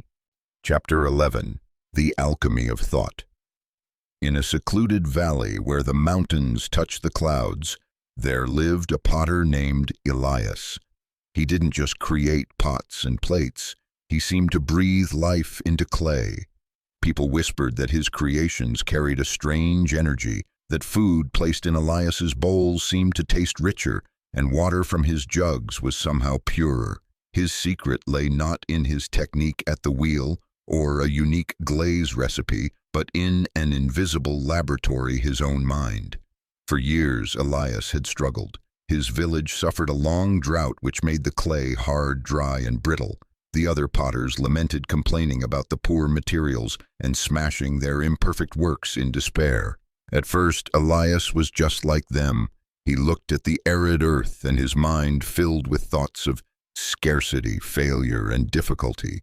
And true to form, every pot he attempted to make collapsed on the wheel, mirroring the collapse of his own spirit. One night, sitting in his silent workshop, exhausted from failure, he remembered the words of his old master. The true material is not the clay in your hands, but the thought in your head. It is the prima materia, the first matter of all things. Elias realized he had been trying to create perfection from thoughts of imperfection. He had been feeding the raw material of fear into his creative furnace. From that night on, he changed his process entirely. Before he touched the clay, he would sit in silence. He would close his eyes and visualize not a pot, but the feeling of abundance. He thought of nourishing rains of cool water flowing freely. He purified his mind of all thoughts of aridity, dissolving the belief that he was limited by his circumstances. He fused the thought of abundance with the emotion of gratitude. Only when his mind had become a still pool of peace did he begin to work. A miracle occurred. Under his hands, the same stubborn clay seemed to become soft and pliable. The vessels he created were not only beautiful in form, but radiated a sense of stability and nourishment. They became symbols of hope for the entire village. Elias hadn't changed the clay. He had changed the thought poured into it. He had learned that the universe responds not to what you want, but to what you are and what you think. He had proven that thought itself is the philosopher's stone, capable of transmuting reality from the inside out.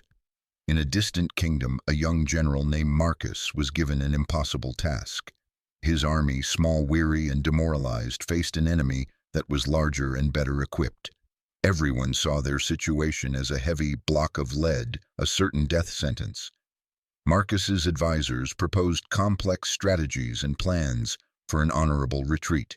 Their minds were focused on mitigating the losses from an inevitable defeat. But Marcus, a quiet student of mental alchemy, saw a different path. He knew the real battlefield was not the valley before them, but the space within his own mind and the minds of his soldiers. He gathered his men not to speak of tactics, but to perform a ritual of intention. Tonight, he said, his voice firm yet calm, we do not sharpen our swords, we sharpen our thoughts. This circumstance is not our destiny, it is merely our raw material. He asked each soldier to close his eyes. First, he guided them to purify their fear, to see it, acknowledge it, and let it dissipate like morning mist in the sun. Next, he had them dissolve the belief that numbers determine victory. Finally, he asked them to fuse thought and emotion. Do not think of victory, he said. Feel it. Feel the pride, the safety of your homeland, the joy of a glorious return. Let that feeling fill every fiber of your being until there is no room left for doubt. They had placed the lead of despair into the furnace of conscious attention. They had used the flame of pure intention to melt it down. The next day, a different army marched onto the field. Though the same in number, they moved with an unshakable cohesion and belief. They fought not with the recklessness of men with nothing to lose, but with the precision of those who already knew the outcome. Their enemy, though larger, felt this shift. They sensed an invisible wall of energy, a certainty that shook their own morale. The result of the battle passed into legend, not as a tactical victory, but as a testament to the supreme power of collective intention. Marcus taught his kingdom that you are your own alchemist, and no circumstance can withstand the transformative power of a purified and focused thought. Sacred practice, the crucible of consciousness ritual. Your thought is the philosopher's stone.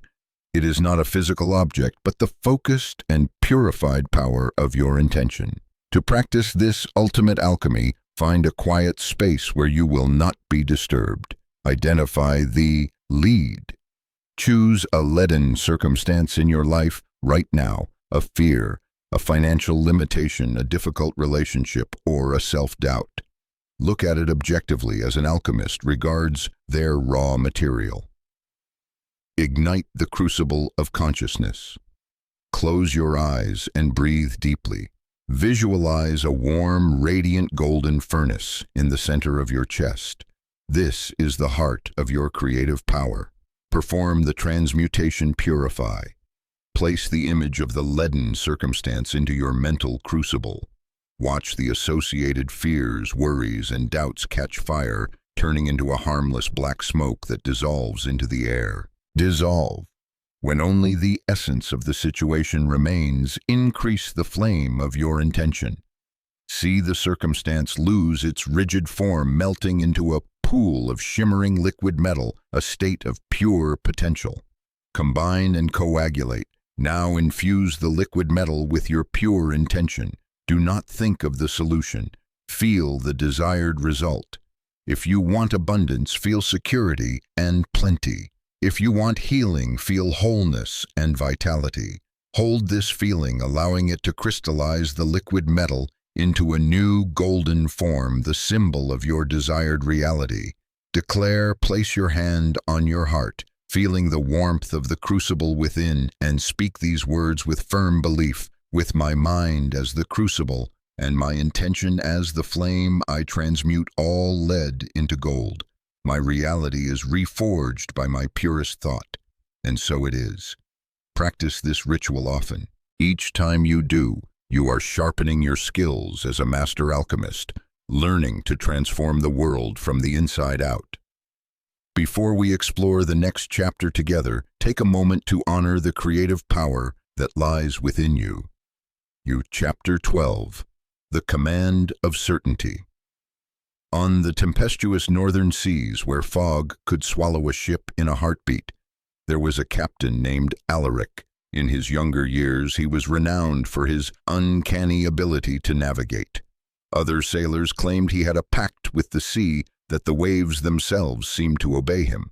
But the truth was far deeper. Alaric did not plead. He commanded. He didn't hope for a safe voyage. He enacted it from a place of quiet certainty. However, after the tragic loss of his only son at sea, that certainty shattered. Alaric's faith was replaced by fear. Each time he set sail, he no longer commanded the sea. He began to beg of it. He hoped the weather would be kind. He wished the currents would be gentle. His mind, once a lighthouse of clear intent, was now flooded with the static of doubt and anxiety. And the universe, a faithful mirror, reflected his hesitation precisely. His voyages became perilous, his ship suffered constant mishaps, and his crew lived in a state of perpetual fear. One day, trapped in a furious storm, the ship damaged and adrift, Alaric hit the rock bottom of his despair. As colossal waves threatened to submerge them, he saw the panic in his crew's eyes, a perfect reflection of the terror in his own heart. In that moment, he understood. The sea was not punishing him. It was merely obeying the contradictory and feeble commands he was emitting. His pleas were a confession of powerlessness. With a sudden piercing clarity, Alaric stood tall on the heaving deck. He did not shout at the storm. Instead, he turned inward. First, he focused on a single intention, the safe harbor of his home port. That image became the sole laser point in his mind. Next, he didn't just hope to feel safe. He forced himself to feel the relief and warmth of stepping onto familiar soil, a state of absolute emotional coherence. He declared in silence, as if it were already true, "We are home." A wave of profound gratitude washed over him for the resilient ship that had carried them through the storm. Finally, he released all attachment to how. With absolute certainty, he trusted the outcome and began giving clear, crisp orders to his crew. The shift in his energy was almost tangible. The crew's panic dissolved, replaced by focused efficiency. As if by magic, the winds began to soften just enough, and a small break in the black clouds revealed the guiding stars. They found their way home not because the storm had appeased, but because their captain had stopped begging and started commanding his reality with a clear, unmistakable signal. The universe had obeyed the command issued from a place of unshakable certainty. In a monastery perched high on a mountaintop, monks were famous for their ability to grow unusually vibrant herbs, even in barren soil and harsh climates. Pilgrims traveled from all corners to seek these healing plants, believing the monks possessed some secret soil or fertilizer. But the secret was not in the soil, it was in their command. A young monk, Brother Leo, was tasked with tending a patch of rare lavender that was dying. He did everything by the book, watering, fertilizing, shielding it from frost. But with each passing day, the plants withered further. Leo prayed over them. He hoped they would survive. He wished for their recovery, but his prayers carried the energy of lack, the anxiety that they would die. His hesitation created hesitation in the plant's life force. The abbot, a wise old man with eyes that saw into the heart of thousands, watched Leo in silence. Finally, he approached the young monk and said, "You are pleading with the plants for life. Stop. Life does not answer to a plea. It responds to a command to live." The abbot guided Leo in the art of the command. "Do not look at the plant and see sickness," he instructed. "Look at it and know the vibrant life flowing within it.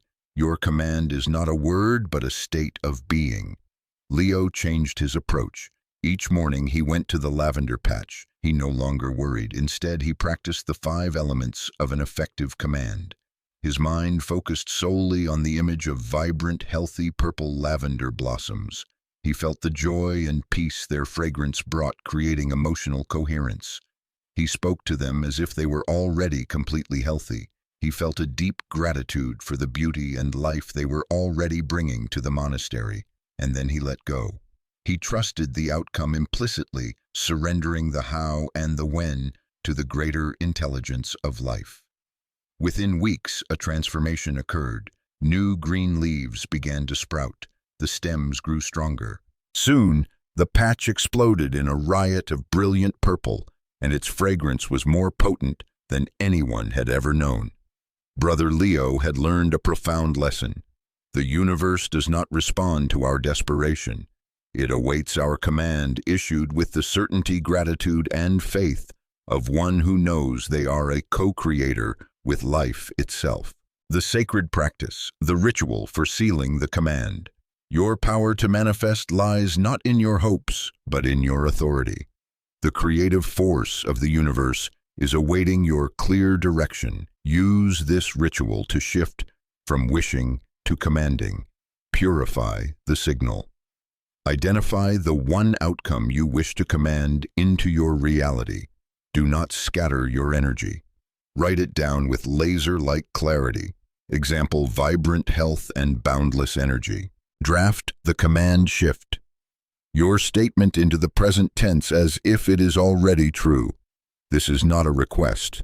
It is a declaration. For example, instead of "I want to be healthy," declare "I am the embodiment of vibrant health and boundless energy. Every cell of my body vibrates with wholeness and vitality." Issue and seal. Stand or sit with a straight spine, chest open, in a posture of quiet power. Take a deep breath in, and as you exhale, speak your command aloud. Say it calmly, clearly, and with absolute certainty, not as a shout, but as an undeniable truth. The moment the words are spoken, place a hand over your heart. Take another deep breath. As you exhale, allow a gentle smile to form a smile of gratitude and knowing it is done. This is the act of sealing your command. It tells the universe it is done.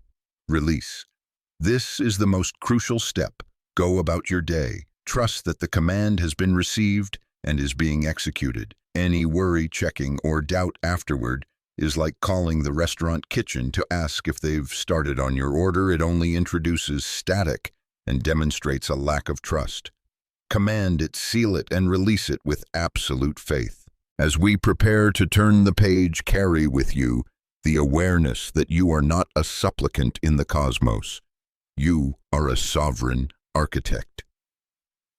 Chapter 13. The Sacred Yes. In the ancient library of the city of Serafina, there lived a young scholar named Julian. He possessed a razor-sharp intellect and a boundless curiosity. Every field of knowledge fascinated him: astronomy, herbology, ancient poetry, and the intricate designs of machinery. Julian said yes to every book, every invitation to debate, every opportunity to learn. People admired his erudition, but deep inside, Julian felt a growing emptiness. His energy, like a river diverted into dozens of small streams, meandered without enough force to create a powerful current. He knew many things, but was a true master of none. His career was a collection of unfinished beginnings. A treatise on the stars was abandoned for an herbal formula. A poem was left half-written because an old map captured his attention. He was trapped in a land of infinite potential where no achievement ever crystallized. His hesitation to choose one path and release the others had scattered his creative power, leaving him a mere observer of knowledge, rather than its creator.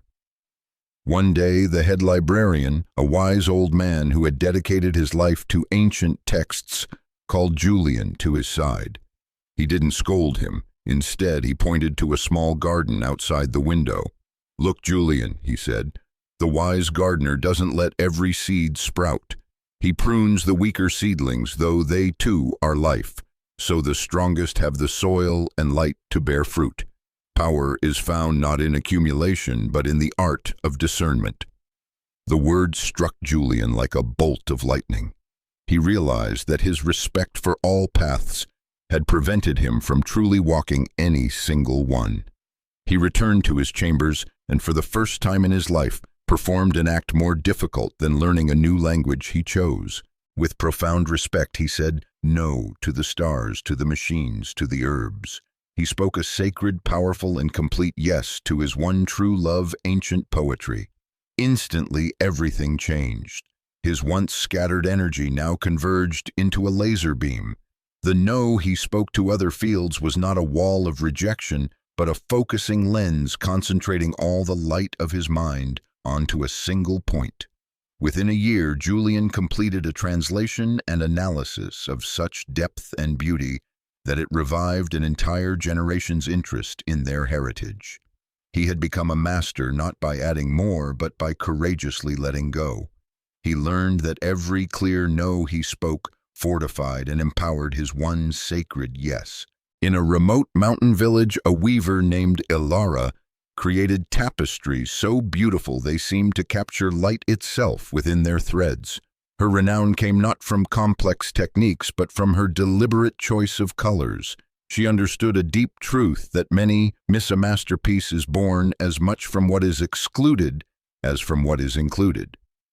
A wealthy merchant wanting a tapestry to display all his riches came to Ilara. He brought hundreds of spools of thread in every conceivable color, gleaming gold, crimson, red, emerald green, royal purple, and demanded she use them all. "I want a tapestry that has everything," he declared.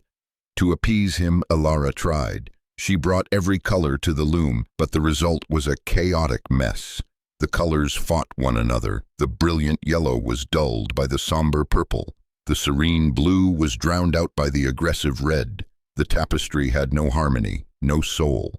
It was merely a loud display of excess. The attempt to say yes to everything had created a result of no value. Disappointed, Alara unwove every thread. She sat in silence, looking at the chaotic pile. Then she began her sacred process of selection.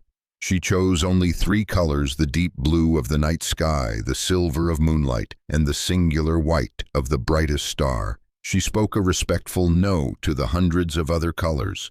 That no was her boundary, her focusing lens. With those 3 colors, she wove a simple yet profoundly deep tapestry depicting a serene night sky. Its contrast, clarity, and emotional power were breathtaking. When the merchant returned, he stood in long silence before the new work. He finally understood. True beauty was not in having everything, but in the harmony created by intentional choice. That tapestry became Ilara's most famous work, an eternal lesson that your life, like a work of art, becomes a masterpiece not by accepting every opportunity, but by choosing the few that resonate with your truest vision. The sacred practice, the ritual of sacred discernment. To harness this wisdom, practice this sacred ritual of discernment. It will help you turn your scattered energy into a river of power. Prepare your space. Take a fresh sheet of paper and a pen. Find a quiet place and sit with a straight spine, taking 3 deep breaths to center your mind. Draw the line. Draw a vertical line down the middle of the paper, dividing it into 2 columns. The sacred yes column. In the left column, list everything to which you are giving a full-hearted, complete yes. These are the goals, values, relationships, and projects that align with your highest vision. Be specific and honest. The respected no column. In the right column, list the things you are consciously choosing to release or say no to. This is not a list of resentments. Write them down with respect, acknowledging that they may be good opportunities or old habits, but they no longer serve your sacred yes. Examples: saying no to people-pleasing, saying no to projects that don't ignite my passion. Release and converge. When you are finished, look at your paper. Feel the power of this clarity, then take the paper to a safe place and burn it. As the flame consumes it, visualize the energy that was tied up in the no column being liberated and transformed into fuel flowing directly into your yes column, making it brighter and more powerful. Declaration. Once the paper has burned, bring your hands to a prayer position at your heart and speak these words with conviction. Through my sacred yes and my respected no, I create a clear channel for my power to flow. My energy is focused. My path is clear. Before we move to the next chapter, take a moment to feel the lightness and strength that come from clear, conscious choice.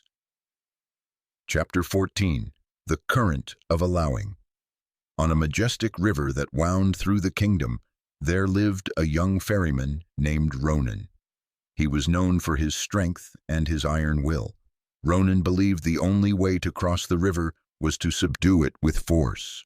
He would row against the current, fight every whirlpool, and always choose the most direct path, no matter how the flow resisted him.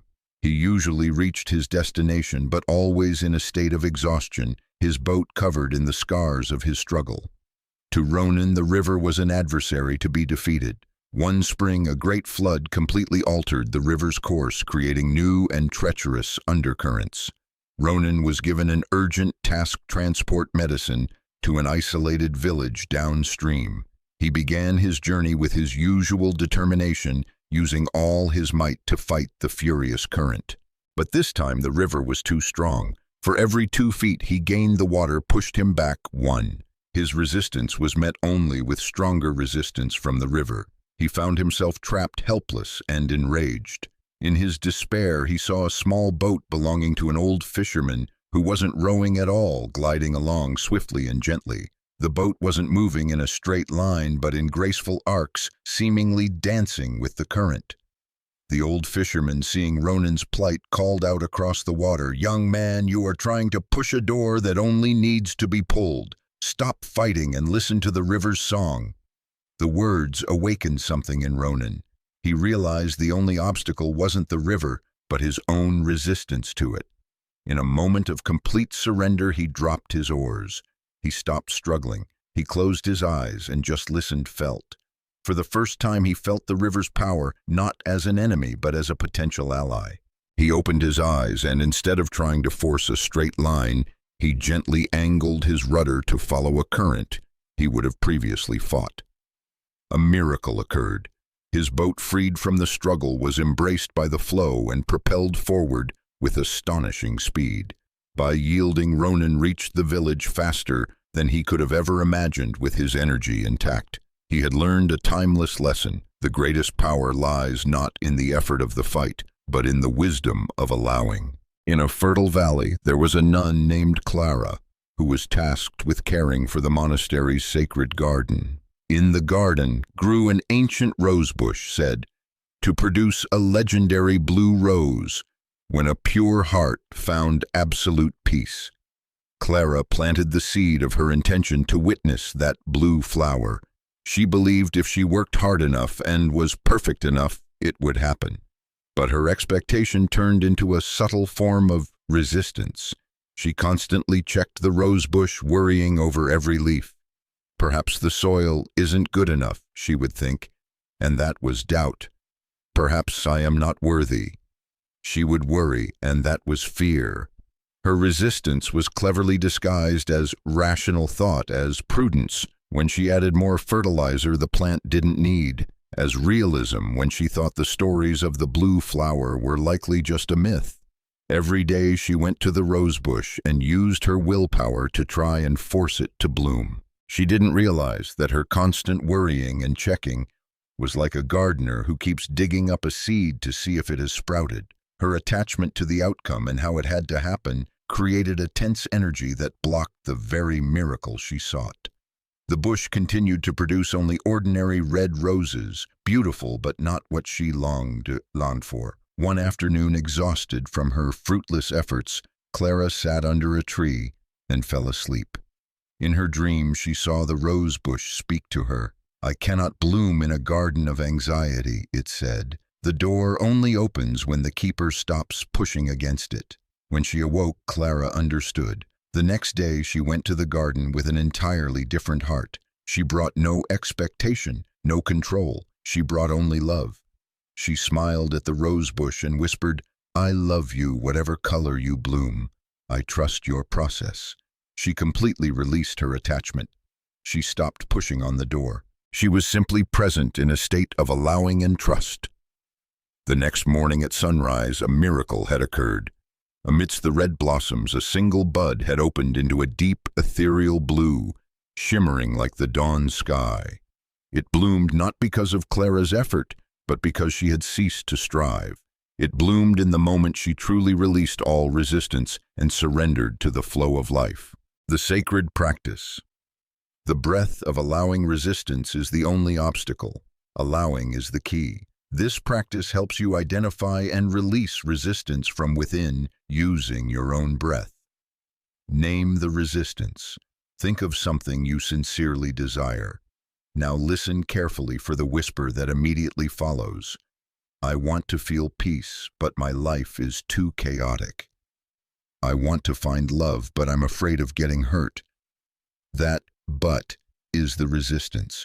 Write that exact resistant thought on a piece of paper. Identify the disguise.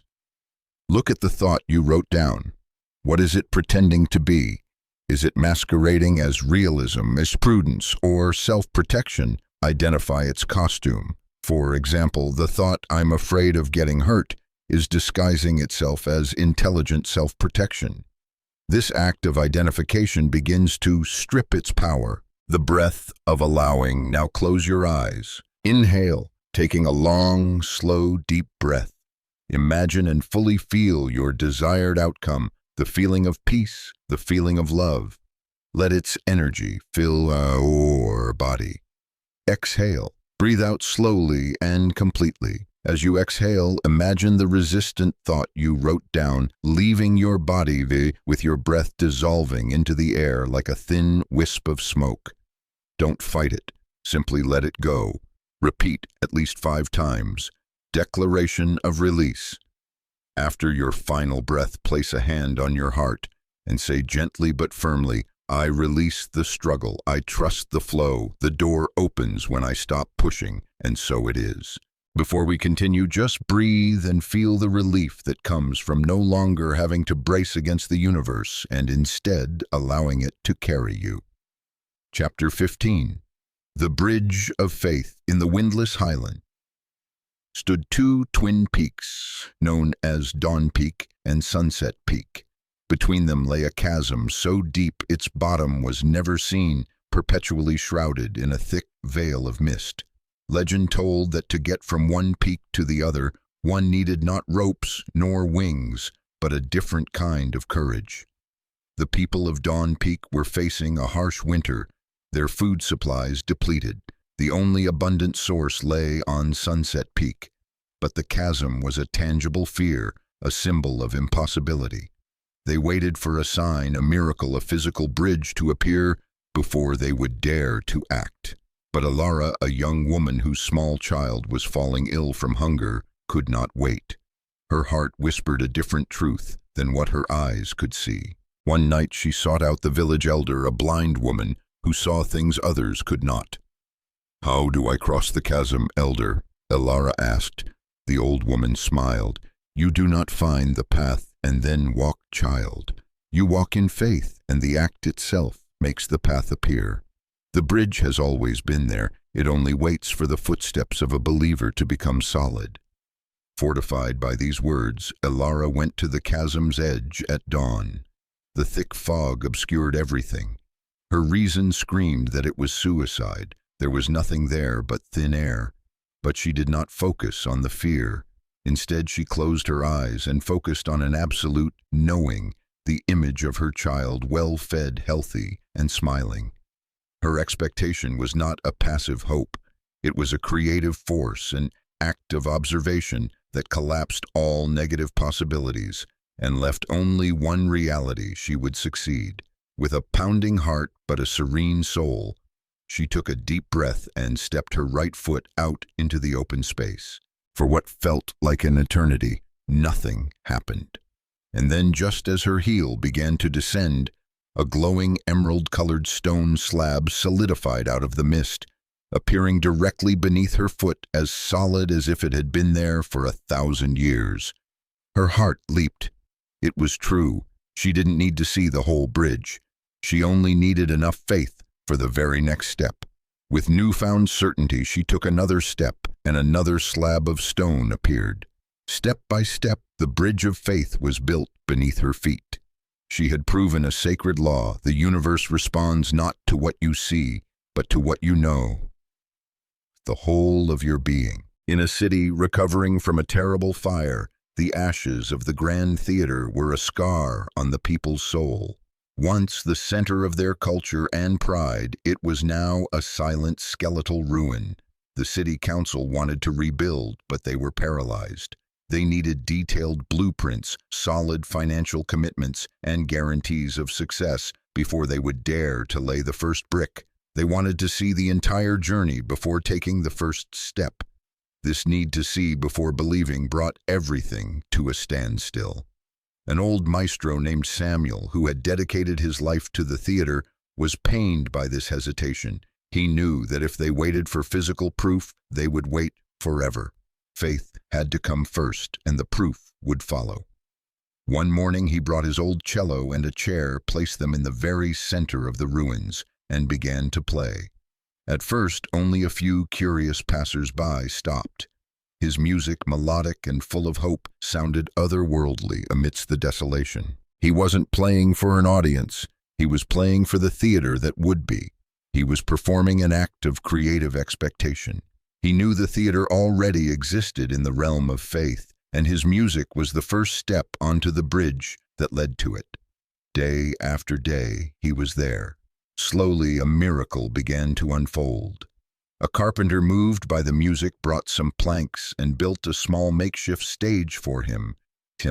A young actress came and recited poetry to his melodies. A group of children cleaned up a corner of the rubble to make space for seating. People stopped seeing the ashes. They began to see what was possible. Samuel's act of faith had become contagious. The city council, witnessing this new spirit, voted to approve an initial budget. Donations began to pour in, not because people had seen a perfect plan, but because they had seen an act of unshakable faith. The Grand Theater was rebuilt, more magnificent than before, constructed not by blueprints, but by the music of one man who dared to believe before there was evidence. Samuel taught the entire city that you don't need to see the destination. You only need enough faith to play the first note. The sacred practice. The ritual of the first step. The path to your dream already exists. You do not create it, you reveal it with your faith. This practice helps you take the first step onto that invisible bridge. Identify the chasm. Think of your greatest goal or dream. Now identify the chasm you see between you and it. It might be a perceived lack of money, time, skill, or support. Name it clearly. Build the bridge in your mind. Close your eyes. Do not visualize the steps to get to the goal. Instead, leap directly to the end. Feel the feeling of its accomplishment, the joy, the relief, the gratitude, the pride. Live in that feeling for a few minutes. This is the act of building the energetic bridge. You are knowing before you are seeing. Identify the first step. Holding that feeling of success. Ask yourself one simple question. Knowing my success is inevitable. What is the smallest, most logical action I can take right now? This is not a giant leap. It is a small, solid step.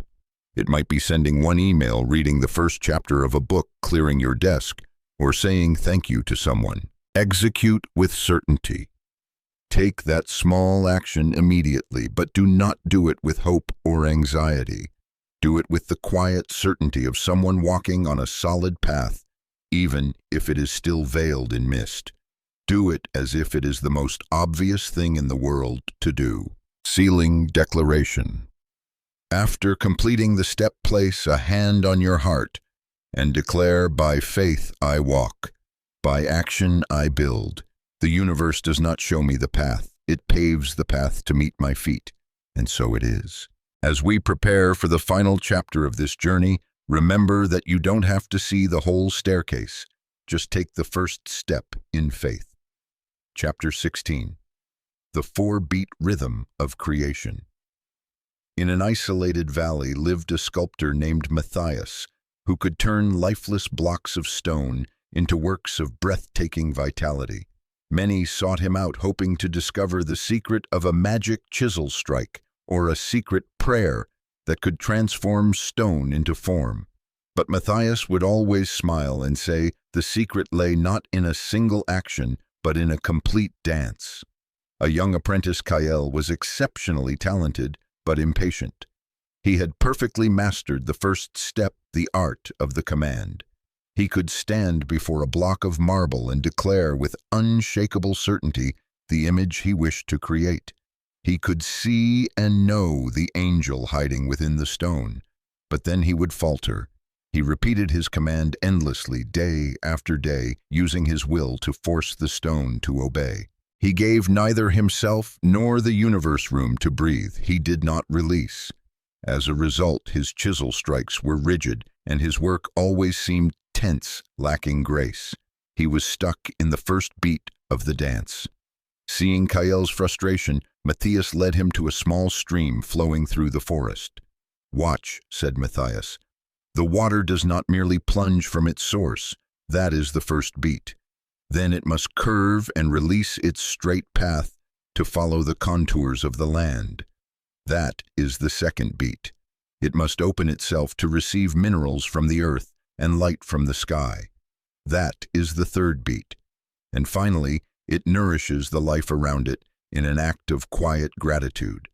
That is the fourth beat. Creation is the same. It is a 4-beat dance.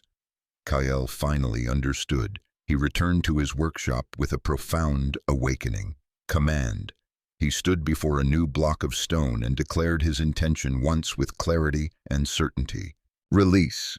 Then instead of staying in the workshop, he walked in the forest. He released all attachment to how exactly the work must look, creating space for a partnership between himself and the stone. Receive. When he returned, he looked at the stone not with the eyes of a commander, but with the eyes of one ready to receive. He noticed a natural vein he had previously ignored. Instead of fighting it, he yielded to it. This was an act of active receiving, embracing the suggestion the universe offered through the material itself. Gratitude. When the work was finished, it was more beautiful than anything he had ever created. But instead of immediately thinking of the next piece, he sat with it, placed a hand on the cool stone, and felt a deep gratitude for the stone, the forest, his teacher, and the creative dance itself. He had sealed the cycle. From that day on, Kyle was not just a talented sculptor, he became a master artist. He understood that completing the entire 4-step cycle was the key to unlocking the door to infinite creation. In a kingdom recovering from a long war, Queen Isabella issued a clear command for prosperity and peace. She did it with all her authority and certainty. She had also learned to release, trusting that the forces of the universe had heard her call. But the kingdom remained stagnant. Opportunities did not seem to arrive. She summoned her wisest advisor, a woman who had seen many reigns. "Why is nothing happening?" she asked. "I have commanded and I have released." The advisor replied gently, "Your Majesty, you have performed the first 2 steps of the dance, but you and your kingdom are sitting in the ballroom with your eyes closed. You are not ready to receive." Isabella recognized the truth in these words. She had expected prosperity to arrive as a gift, delivered to her hand, not as a dance partner who must be invited onto the floor. Receiving was not passive, it was an active state. Immediately she changed her approach. She began to actively put herself and her kingdom in a state of readiness. She had the abandoned trade routes repaired, though no merchants had yet come. She opened the libraries and workshops, though few were using them. She acted as if prosperity were already at the door. She became awake to the signs.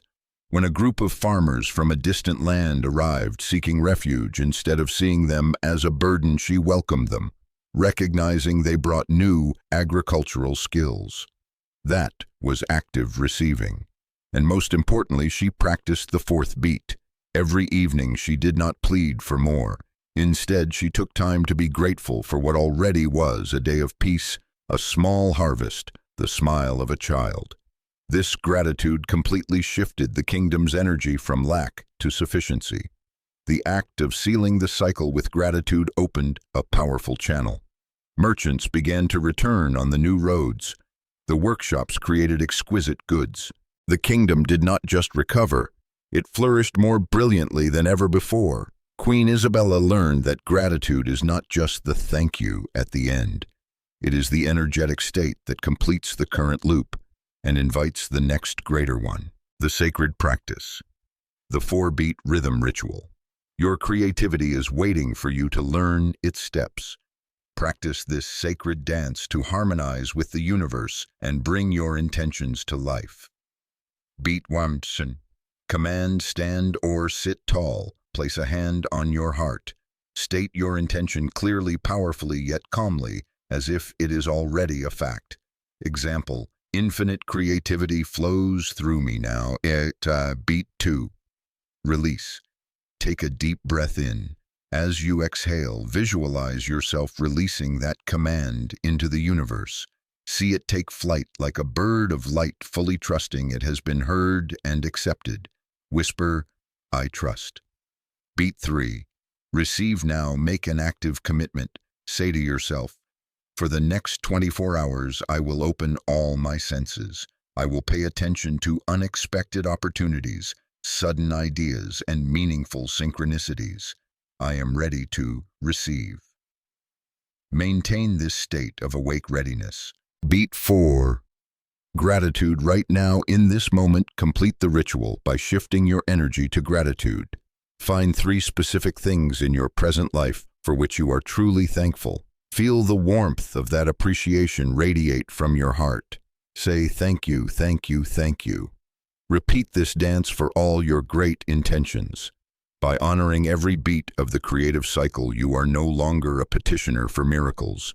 You become the miracle itself, a skilled partner in the eternal dance of life. And so the dance never ends. It only waits for us to learn the next steps. Chapter 17. The Soul's Blueprint. In the blacksmith city of Iron Peak, where hammers rang from dawn until dusk, there lived a young man named Liam. He was the son of a celebrated line of smiths, and his destiny seemed forged on the anvil and in the fire. Everyone, including Liam himself, believed his highest path was to become a master swordsmith, surpassing his father and grandfather. He had commanded that reality.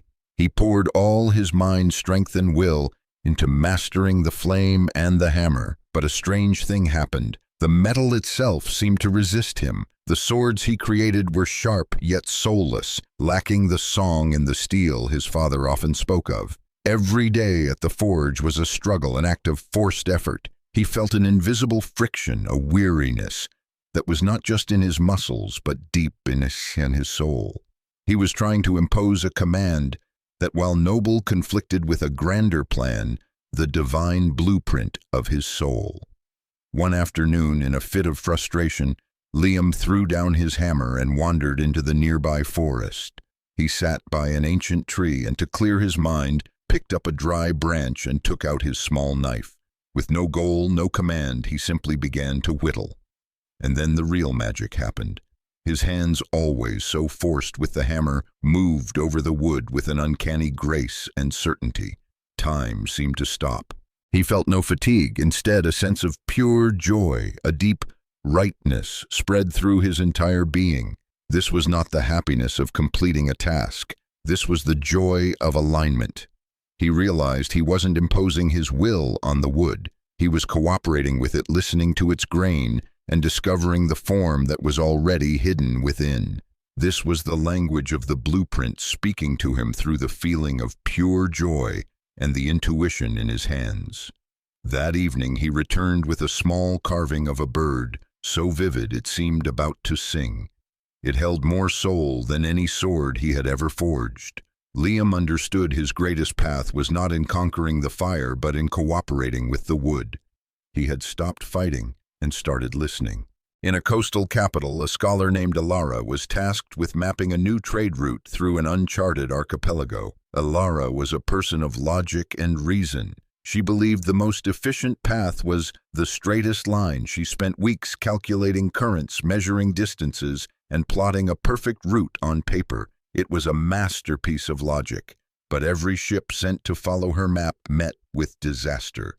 Sudden storms rose from calm seas, unseen reefs appeared where there should have been deep water, and strange fogs disoriented the sailors. The struggle and delay were clear signs her logical map was in conflict with the truth of the land. She was trying to impose a design on a place that already had its own blueprint. Desperate and facing failure, Alara decided to do something illogical. She set aside her maps and boarded a small boat with a local fisherman carrying no instruments of measure, only an open heart. She did not command. She listened. For days they simply drifted. Alara began to notice the things her logic had dismissed. Intuition. One morning she had a powerful, insistent feeling to head east, though it seemed to move away from their destination. Synchronicity. Following that intuitive nudge, they came upon a pod of dancing dolphins. The fisherman said this was a sign of safe passage. They followed the dolphins. Pure joy, the dolphins led them into a narrow inlet, hidden behind a cliff face no one would have noticed. The inlet opened into a system of calm channels, a fully sheltered waterway running parallel to the stormy seas outside. As the boat glided across that peaceful water, Alara felt an exuberant joy, a confirmation from the depths of her soul. She had found the true path not by imposition, but by listening to the three languages of the blueprint: intuition, synchronicity, and joy. The new route, though longer on the map, was faster, safer, and led the kingdom to great prosperity. Elara became the greatest cartographer, not because she created paths, but because she had learned how to discover the ones the universe had already drawn. The sacred practice: listening to the blueprint. Your soul knows the way. Your task is not to force the path, but to listen and align with it.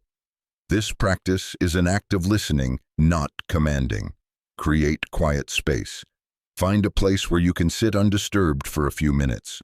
Close your eyes, breathe deeply, and allow the noise of the logical mind to settle. Ask an open question. Instead of commanding or demanding a specific outcome, ask a humble, open question. Place a hand on your heart and ask silently, "My divine blueprint, what path offers the greatest joy and harmony for me now? Please show me a sign. I am ready to listen." Observe the three languages. For the next 24 hours, become an explorer of your own life. Carry a small notebook and simply observe without judgment. Intuition. Note any sudden urges, gut feelings, or a sense of knowing without a clear reason. E.g., suddenly wanted to turn down a new street, felt I should call an old friend. Pure joy. What activity, however small, brought you a sense of rightness and ease? E.g., felt an unusual peace while organizing a bookshelf. Joy from hearing a particular song. Synchronicity. Did you see repeating numbers, names, or themes? Did you overhear a conversation that answered your quiet question? Note them down. Cooperate with the flow after observing. Don't try to overanalyze everything. Simply choose one small clue you noted, an intuitive nudge, a moment of joy, and take one small action to cooperate with it. See where it leads. Remember, you are not trying to solve a puzzle. You are learning a new language, the language of your own soul. Be patient, be curious, and trust the wisdom that is already installed within you. Chapter 18. The Declaration of Sovereignty. In a kingdom sinking into turmoil, a young king named Leander ascended to the throne. His father had been a mighty ruler, but Leander felt small and insecure on the vast throne. The lands where barren lords vied for power, and the people lived in fear. Leander, acting from a place of lack and a fear of his own inadequacy, tried to rule by the command of the ego. He shouted orders from his balcony, "I command you to unite. I command the lands to be fertile." But his words had no weight. They were the cries of a separate individual trying to impose his will upon a disobedient reality. The arrogance in his voice only masked a deep fear, and the universe perfectly mirrored his inner chaos.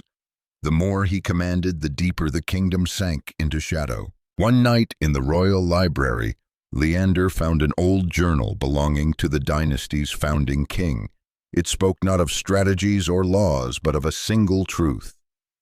A king does not command his kingdom. He is the soul of the kingdom, and his words merely declare its natural state.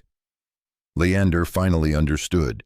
He had been trying to rule as a stranger, not as an inseparable part of the land itself.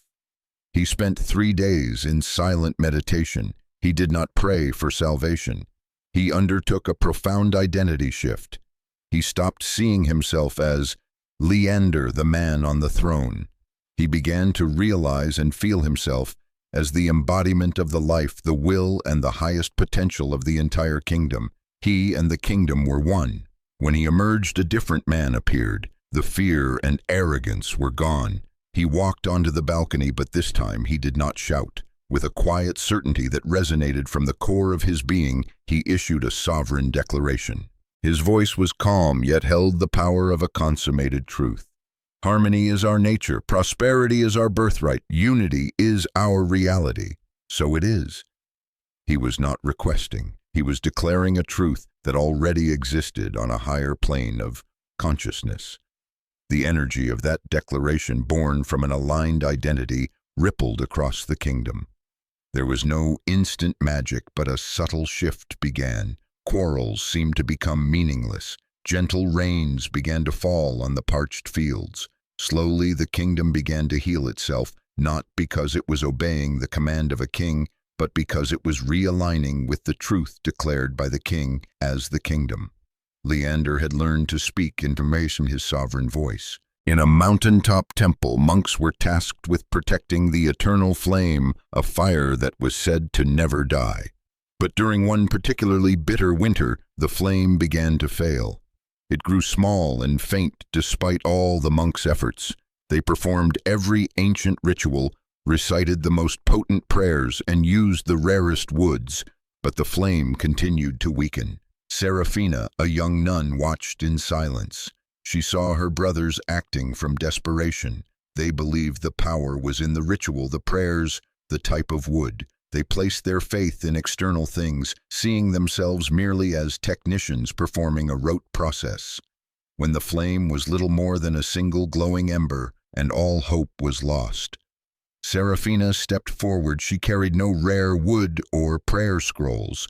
She simply stood before the dying flame. She closed her eyes.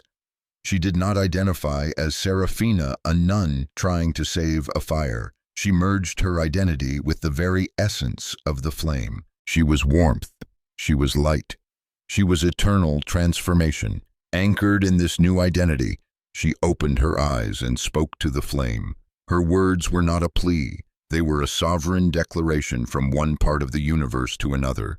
"We are one," she said simply and calmly. "Immortality is your nature as it is mine. Burn, so it is."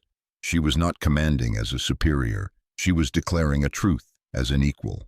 In the silence that followed her declaration, a tiny spark flared from the ember. Then a small flame erupted, then a larger one, and still larger, until the eternal flame burned more brightly and powerfully than ever before, spreading warmth throughout the cold temple. Seraphina had demonstrated that all scepters and rituals are mere symbols. The true power lies in the ability to embody one's inner sovereignty and speak with a clarity that the universe itself must recognize as law. The sacred practice, the sovereign declaration. Within you is a king, a queen, a creator. It is time to awaken that innate authority. Identity shift. Sit in silence. Release your everyday identity, your name, your job, your relationships. Breathe deeply and feel yourself not as a separate drop in the ocean, but as the entire ocean experiencing itself through a single point of focus. Feel the full creative intelligence and power of the universe flowing through you. You do not plead with the universe. You are the voice of the universe. Draft the declaration. Choose one area of your life where you wish to establish a new order. Create a short, powerful present-tense declaration that states a truth. Examples: peace is my core state of being. The flow of prosperity moves through me with ease and grace. My body is a perfect expression of divine vitality. Enact the law. Speak your declaration aloud. Do not say it with effort or drama. Say it calmly, clearly, with unshakable finality, as if you were stating a law of physics. Your tone does not seek approval. It simply announces what is. Seal with silence. After you have spoken, do not repeat it. Do not pray. Do nothing. Simply sit in the silence for 1 minute.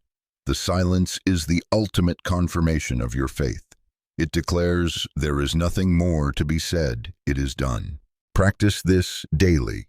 You are retraining yourself to speak from your center of power, and soon you will find reality beginning to listen and rearrange itself according to your word. Chapter 19.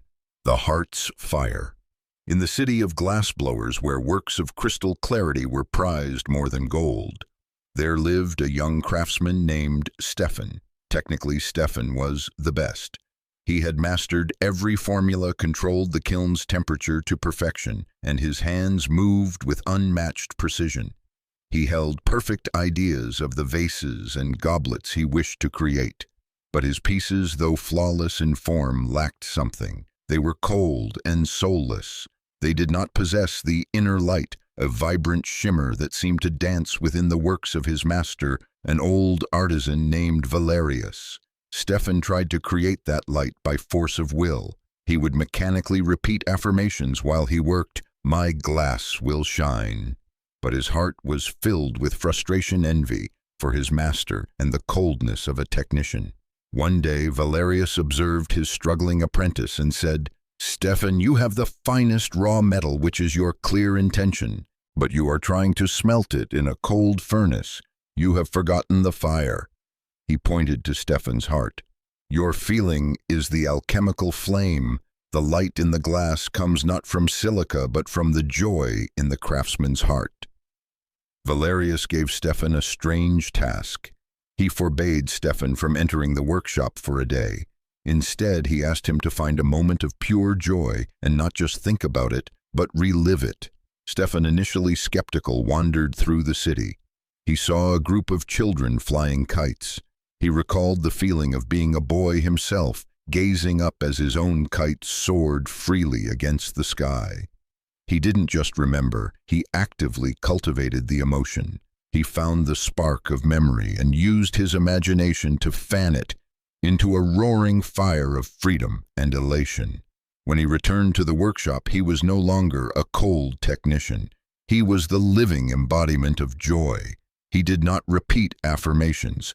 He simply held that feeling in his heart as he worked. When he blew into this glass pipe, he did not just blow air. He blew the feeling of a soaring kite into the glass.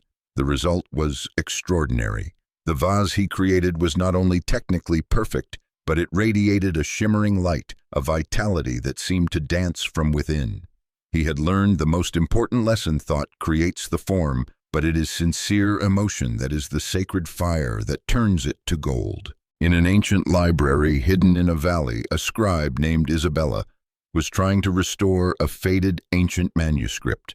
The manuscript contained healing poems, but the words were nearly illegible.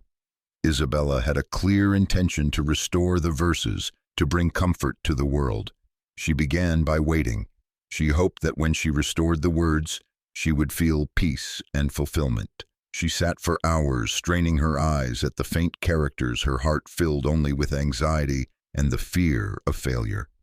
She was waiting for the circumstances to change, to feel better, not realizing that her feeling was determining the outcome. Her doubt chilled the process, and her fear created a fog thicker than the faded ink. After weeks with no progress, Isabella realized her error. She had been treating emotion as the result, not the cause. She couldn't wait for peace. She had to become peace first. She changed her method completely. Before sitting down at her desk, she would practice a ritual of emotional cultivation. She began with gratitude. She was grateful for the opportunity to do this work, for the candlelight, for the silence of the library. Gratitude stabilized her energy. Then she cultivated a sense of wonder. She imagined the people who had been healed by these poems in the past and felt the magic of words that could transcend time. This feeling opened new possibilities. Finally, she focused on joy. Not the joy of finishing the task, but the pure joy in the act of service itself.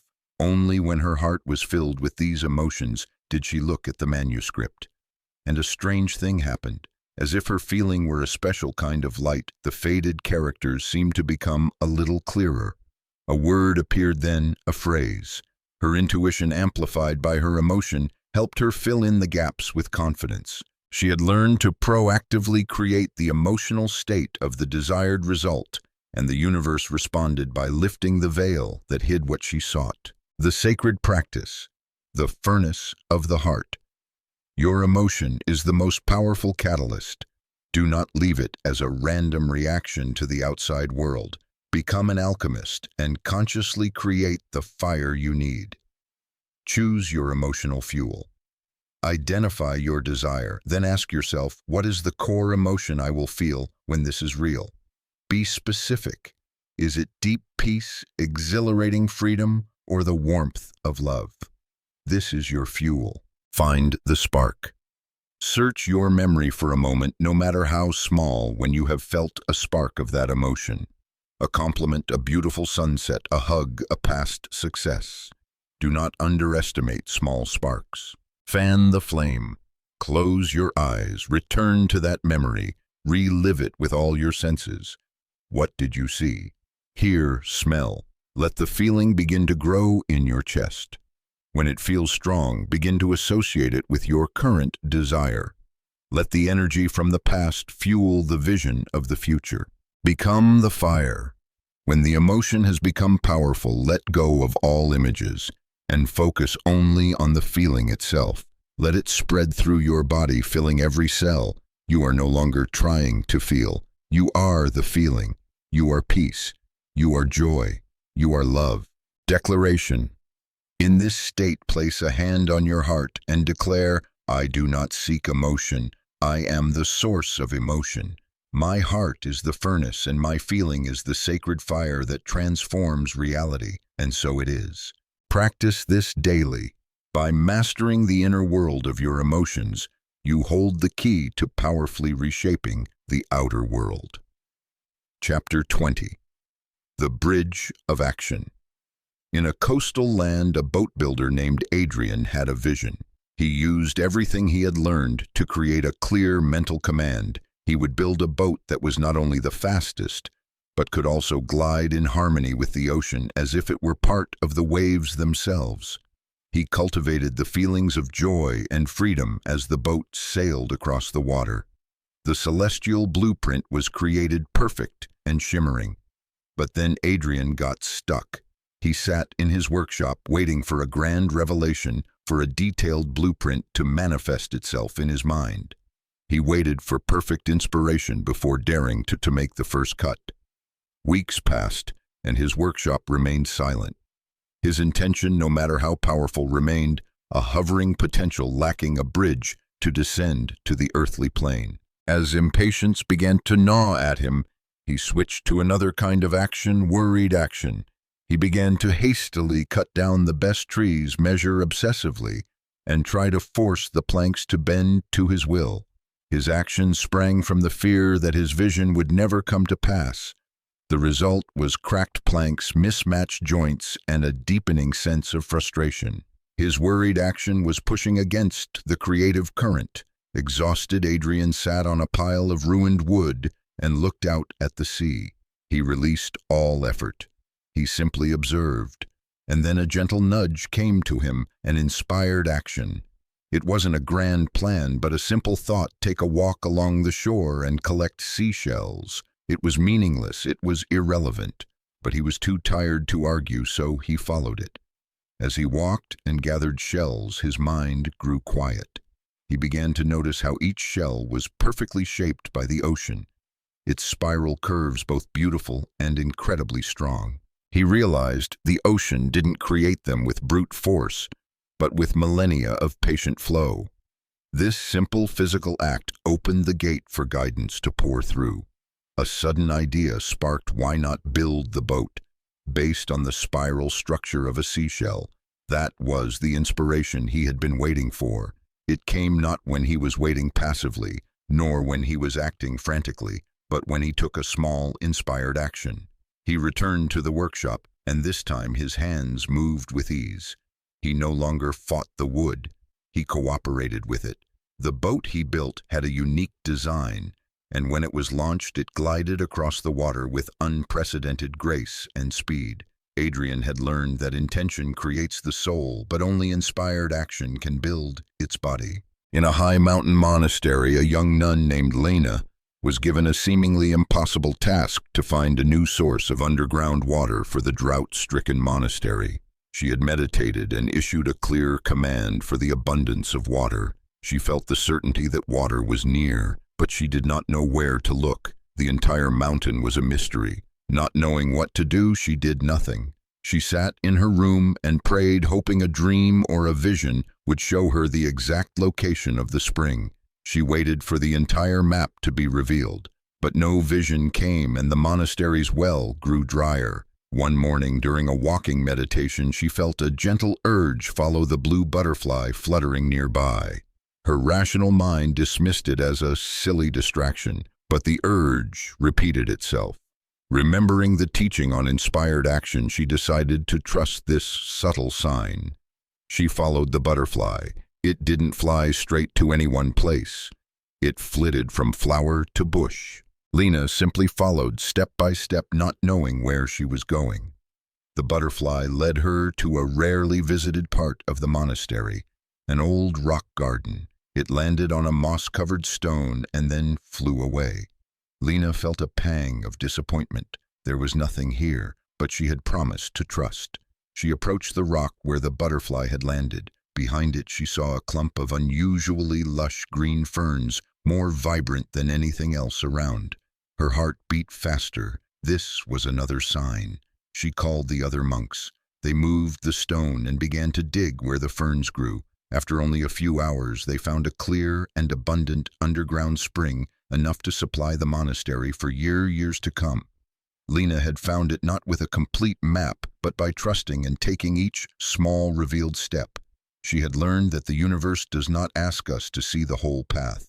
It only asks for enough faith to follow the butterfly. The sacred practice. The ritual of the next step. Your intention is the arrow. Your emotion is the bow. But it is inspired action that releases the string and lets the arrow fly. Reaffirm and release. Take a moment to call your intention clearly to mind. Then, as if releasing a leaf into a river, gently let it go, trusting that the universe has registered it. A prayer for guidance. Instead of asking for the result, ask for the next step. Say silently or aloud, "Sacred universe, I am ready. Please illuminate for me the next inspired action, no matter how small. I trust and I will follow." Listen and observe. In the hours that follow, become a keen observer. Pay attention to the subtle signs. A sudden thought that seems to come out of nowhere. An unexpected urge to call someone or go somewhere. Someone saying something that resonates deeply with you. A book song or image that keeps appearing. Act without delay. When you recognize one of these whispers, act. Do not overanalyze it. Do not doubt it. If you get the urge to clean a corner of your room, do it now. If you think of an old friend, send them a message. This immediate action signals to the universe that you are a ready and reliable partner. Declaration.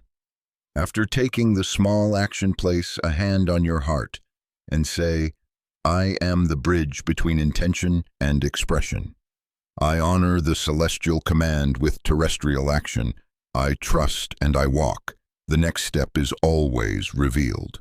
Trust this process. By taking small inspired actions, you are building the sturdy bridge upon which your greatest dreams can walk through into your reality. Chapter 21. The Whispers of the Universe. In a remote valley lived a healer named Helena, who had a vast knowledge of medicinal herbs. When a strange illness began to spread through her community, she knew the only cure lay in a rare flower called Moonlight's Tear, said to grow only in an ancient, mysterious forest to the north. With a clear intention and a determined heart, she began her journey. Helena entered the forest with the confidence of a scientist. She relied on ancient notes, trying to find paths and markers that had been described centuries ago. But the forest had changed. The old paths had vanished, and she quickly became lost. For days she wandered in vain frustration, beginning to gnaw at her faith. She was so focused on the destination that she completely ignored the language the forest was speaking to her. She saw a silver fox repeatedly cross her path, but dismissed it as coincidence. She noticed that certain rocks had a strange phosphorescent moss, but considered it a natural curiosity. She was looking for a map while the universe was sending her whispers. Exhausted and desperate, she sat down beneath a great tree and surrendered. "I don't know the way anymore," she whispered to herself. "Please show me." It was a prayer of surrender, and in that very moment her perception shifted. She began to listen. Soon after, the silver fox appeared again. This time it didn't run away, but stood watching her, then slowly walked a short distance and looked back. It was not random. It was an invitation. Feeling a strong, intuitive nudge, Helena stood and followed it. The fox led her along a path that existed on no map, and along that path she again saw the rocks with the glowing moss. She realized it was a repeating symbol, the universe's breadcrumbs, its guiding lights. They were confirmation that her command had been heard. That night she had a vivid guiding dream of a reverse waterfall. The next morning, as she continued following the glowing moss, she heard the sound of running water. She walked toward the sound and found a small cave inside, which an underground spring shot upward from the ground before cascading into a small pool. It was the waterfall from her dream, and in the center of that grotto, nourished by the strange water, was a patch of moonlight's tear radiating a soft silver light.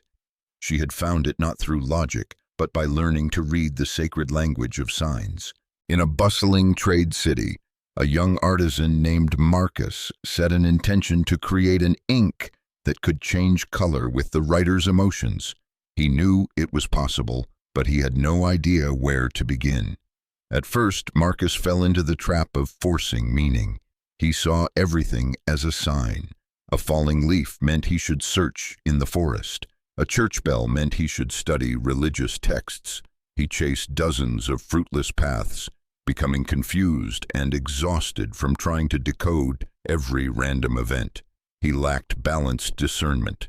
Realizing his mistake, Marcus decided to change his strategy.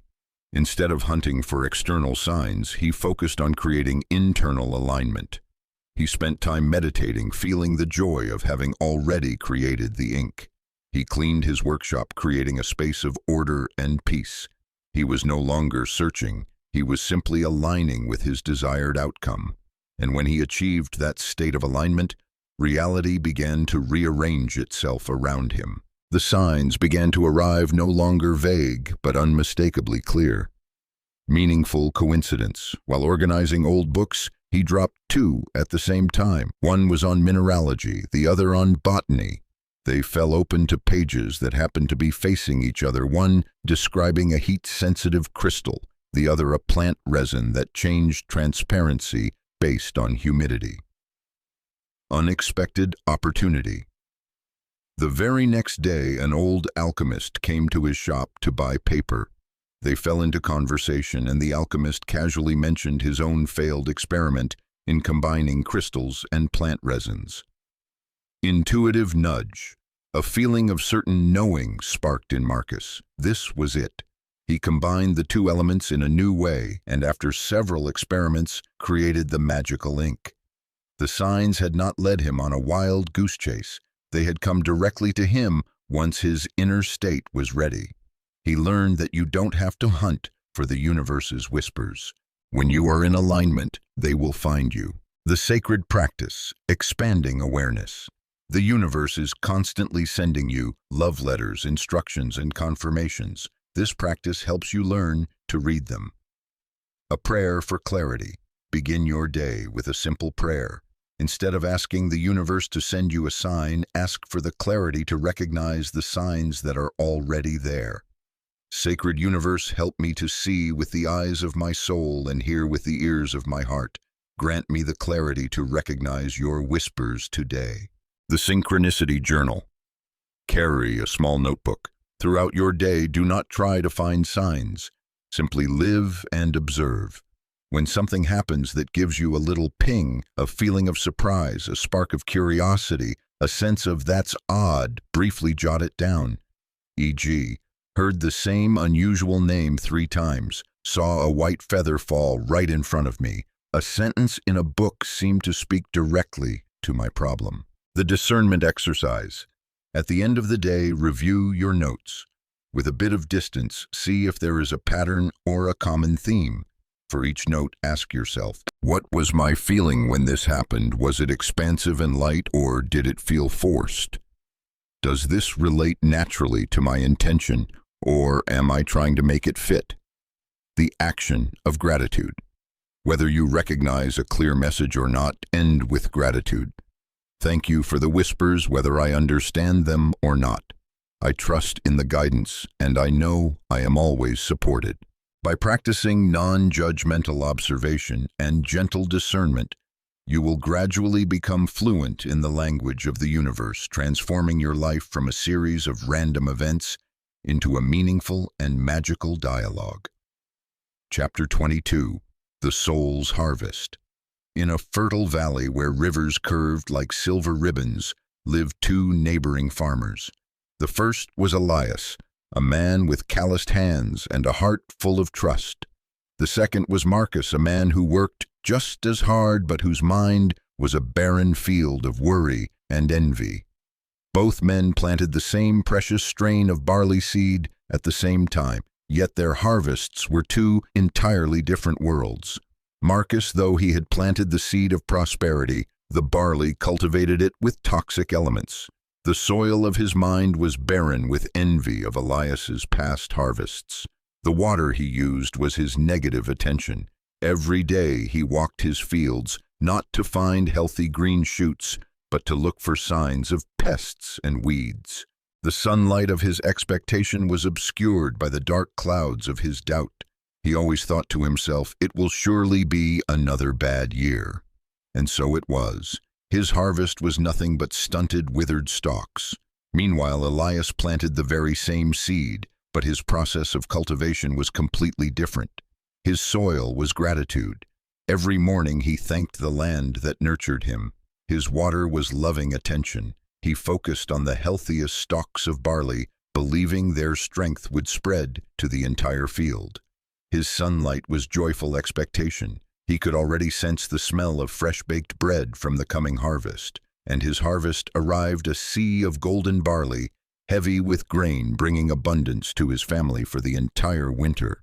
Elias understood an immutable law: the universe responds not just to the seed you plant, but to the entire process of your cultivation. Every circumstance in life is not random, but is the precise flowering of that which you have continuously watered with your thoughts and emotions. In a distant kingdom, a young queen named Annalise wished to build a great bridge to connect the two halves of her kingdom, which were separated by a deep canyon.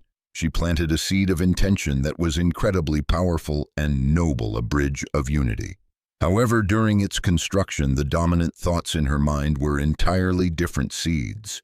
Due to the gossip and skepticism from her courtiers, she began to plant seeds of fear.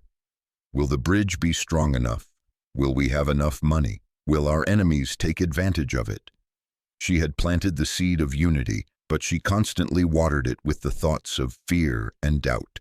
The result was a mixed manifestation. The bridge was built, but it was plagued with problems. The engineers argued the budget was mysteriously depleted, and when it was finished, the people from both sides hesitated to use it, carrying an invisible distrust. The physical bridge existed, but the bridge of unity in the people's hearts did not. She had reaped exactly what her dominant thoughts had cultivated: a structure of anxiety. In her despair, she sought out a sage who lived as a hermit on a mountain. The sage said only this: "Your Majesty, you cannot plant an oak and expect it to bear apples. You have cultivated doubt, and you have reaped a harvest of doubt. Trust the harvest." Annalise understood. She realized the time between intention and result was not a void to be filled with worry. It was the growing season, a natural phase that required nurturing with faith. She began a new campaign, not to build another physical bridge, but to replant the mental garden of the entire kingdom. She organized shared festivals, encouraged trade, and told stories of solidarity. She changed the dominant thoughts from fear to trust. She had learned to trust the harvest. Gradually, naturally, the bridge began to bustle with traffic. People crossed over carrying not just goods, but friendship. Finally, she had the harvest she had always wanted. Not a bridge of stone, but a bridge of united hearts. The sacred practice. The divine gardener. Your mind is the most fertile garden in the universe. You are the gardener. Practice cultivating it with consciousness. Check your seed and soil. Think of a goal you desire. That is the seed you think you have planted. Now honestly examine the conditions. The soil. Your emotion. What is your dominant feeling when you think of this goal? Hope or anxiety? Abundance or lack the water? Your attention. What do you spend most of your time thinking about? The positive possibilities or the potential problems? Amend the soil. Take a minute to enrich your inner garden. Close your eyes and name 3 things you are grateful for related to this goal, even if they have not yet manifested. E.g., I am grateful my body has the capacity to heal. I am grateful for the opportunities that are on their way to me. Gratitude is the finest fertilizer. Water with purpose. For 5 minutes, focus only on the desired outcome. Visualize it vividly. Feel it. During these 5 minutes, if any weed thoughts, doubt, fear, arise, gently acknowledge them and turn your attention back to the flower of your vision. A sunbath of expectation. After watering, spend a final minute doing nothing. Simply sit in the warm, knowing that your seed is germinating beneath the surface. Feel a joyful expectation like a child waiting for their birthday. Declaration. Conclude by declaring your role. My mind is a sacred garden. I am the conscious gardener. I plant seeds of joy. I nurture them with my attention, and I trust in the universe's harvest. My garden is fruitful. By engaging in this practice, you are no longer a victim of circumstance. You become the deliberate creator of your life's harvest. Chapter 23. The Alchemy of Obstacles. On the pilgrimage path to the tower in the clouds, there was a great chasm that no bridge spanned. For generations, pilgrimages often ended here. Travelers would look upon the chasm and see it as a barrier, a sign from the universe that their journey was over. They would turn back in disappointment, believing the path was blocked.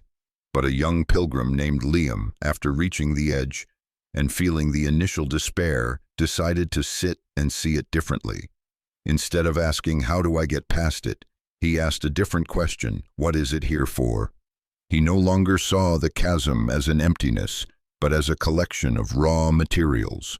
He observed the sheer cliff faces, the powerful winds that gusted through, and the tough vines that clung to the rock. While others saw only a barrier, Liam saw potential. The cliffs were not walls, but handholds. The wind was not a hindrance, but a power that could be harnessed. The vines were not weeds, but natural ropes. He spent days braiding the strongest vines into a long, sturdy rope. He used the cliffs as anchors. He learned to use the gusts of wind to help him swing across dangerous gaps. He did not go around the obstacle. He turned the obstacle itself into his path. When he set foot on the other side, he realized a great truth. The universe does not place obstacles in our way to stop us, but to provide us with the raw materials needed to build our own bridge. The absence of a physical bridge was the very gift that forced him to discover his own inner strength and creativity. In the great hall of orators, there was a young man named Cassian, who possessed a brilliant mind and ideas that could change the kingdom. But he carried within him a deadly, poison stage fright. Every time he prepared to speak, his heart would pound, his hands would tremble, and his throat would constrict. He saw this fear as his enemy, a wall separating him from his destiny. He tried to fight it, suppress it, and ignore it, but it only grew stronger. One day he was assigned to speak before the royal council, an opportunity that could define his future. Terrified, he sought out a retired actress famous for her command of the stage. She listened to his story and smiled. "You are trying to extinguish a fire," she said. "But a wise alchemist doesn't extinguish fire. He uses it to smelt metal. Your fear is not poison. It is raw energy. It is power waiting to be directed." She taught him the art of transmutation, not elimination. "When your heart pounds," she instructed, "do not call it anxiety. Call it power surging. When your hands tremble, do not call it weakness. Call it energy accumulating. When your throat feels tight, do not call it fear. Call it the power of your words being compressed, ready to explode." Cassian understood. The fear was not a wall. It was a dam holding back a reservoir of energy. He didn't need to destroy the dam, he just needed to open the gates. That day, as he stepped up to the podium, he felt the familiar symptoms, but instead of resisting, he welcomed them. He felt his heart pound and thought, the energy is arriving. He felt his hands tremble and thought, the power is ready. He took a deep breath and channeled all that chaotic energy into fuel for his speech. His voice rang out with a passion and authority that astonished even himself. He had not spoken in spite of his fear. He had spoken with the very energy of his fear once it had been transmuted. He had learned the alchemist's greatest secret: the most potent poisons, when transmuted, create the most powerful tonics. The sacred practice, the ritual of spiritual alchemy. Every obstacle is an opportunity to practice mastery. Do not waste them. When you feel an inner resistance, fear, doubt, anger, perform this ritual. Identify and welcome, name the resistant emotion precisely. Fear, doubt, a feeling of unworthiness. Then instead of pushing it away, say silently, I see you. I accept your presence in me right now. You are welcome. This act of acceptance immediately stops the inner war. Ask the transmuting questions.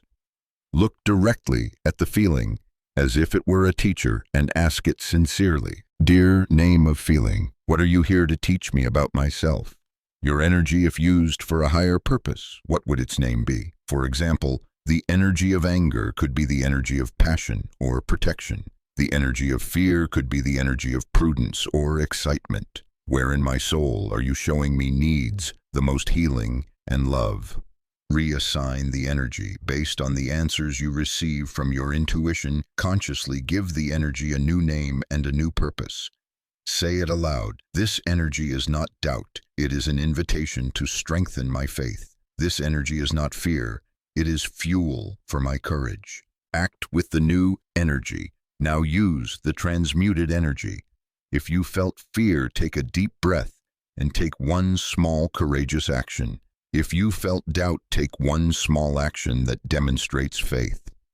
Prove to yourself that you are the master of the energy, not its slave. In this way, you are no longer a victim of obstacles. You become an alchemist who turns every stone on your path into a stepping stone toward enlightenment. Chapter 24, The Master Key. In a small village nestled at the foot of a mountain, there lived a widowed old woman named Isolde.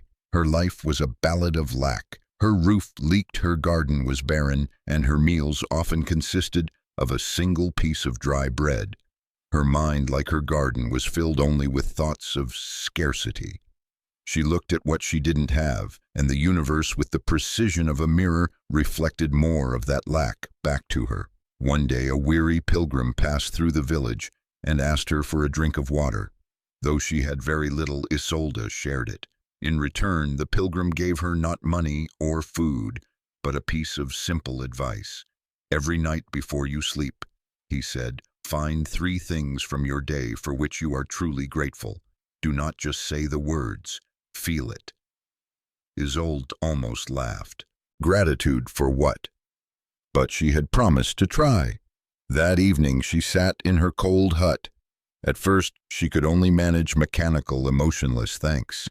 Thank you for this roof over my head, she muttered while hearing the wind whistle through the cracks. The universe cannot be deceived. Those words held no power, but then she saw her old cat curled up in her lap. Its purr, the only sound in the night. A genuine warm emotion unexpectedly rose in her heart. She wasn't just thinking about gratitude, she felt it. Thank you, she whispered, for being here with me. It was a small shift, but it was a quantum switch. Her frequency had moved from lacking companionship to having companionship. The next day, she continued the practice. She was grateful for the sunlight warming her back. Level 1, appreciating what is. When she stumbled on a rock but didn't fall, she felt grateful for the remaining strength in her legs, instead of complaining about the rough path. Level 2, appreciating the lesson in the challenge. Gradually, her outer reality began to mirror her inner shift. A neighbor, seeing her in better spirits, brought her some vegetables from their garden. The village hunter, after a successful trip, gave her a share of his meat. Small doors of abundance began to open, not because she had asked for things, but because her genuine gratitude had turned her into a magnet for them. She had learned that gratitude is not a platitude, it is the master key. In a magnificent city, there was a master painter named Julian who had everything: fame, talent, and wealth. Yet he felt an emptiness in his work. His pieces were technically perfect, but lacked soul. He yearned to paint a masterpiece that could touch the heart of God. He practiced gratitude, but only at the initial levels. He was grateful for his talent, his wealth, and the praise. But that gratitude still positioned him as a separate receiver. To create a true masterpiece, he needed to go deeper. He began practicing level 3 gratitude for what has not yet come as if it has. Every morning before picking up a brush, he would sit before the blank canvas and feel a profound gratitude for the already completed masterpiece.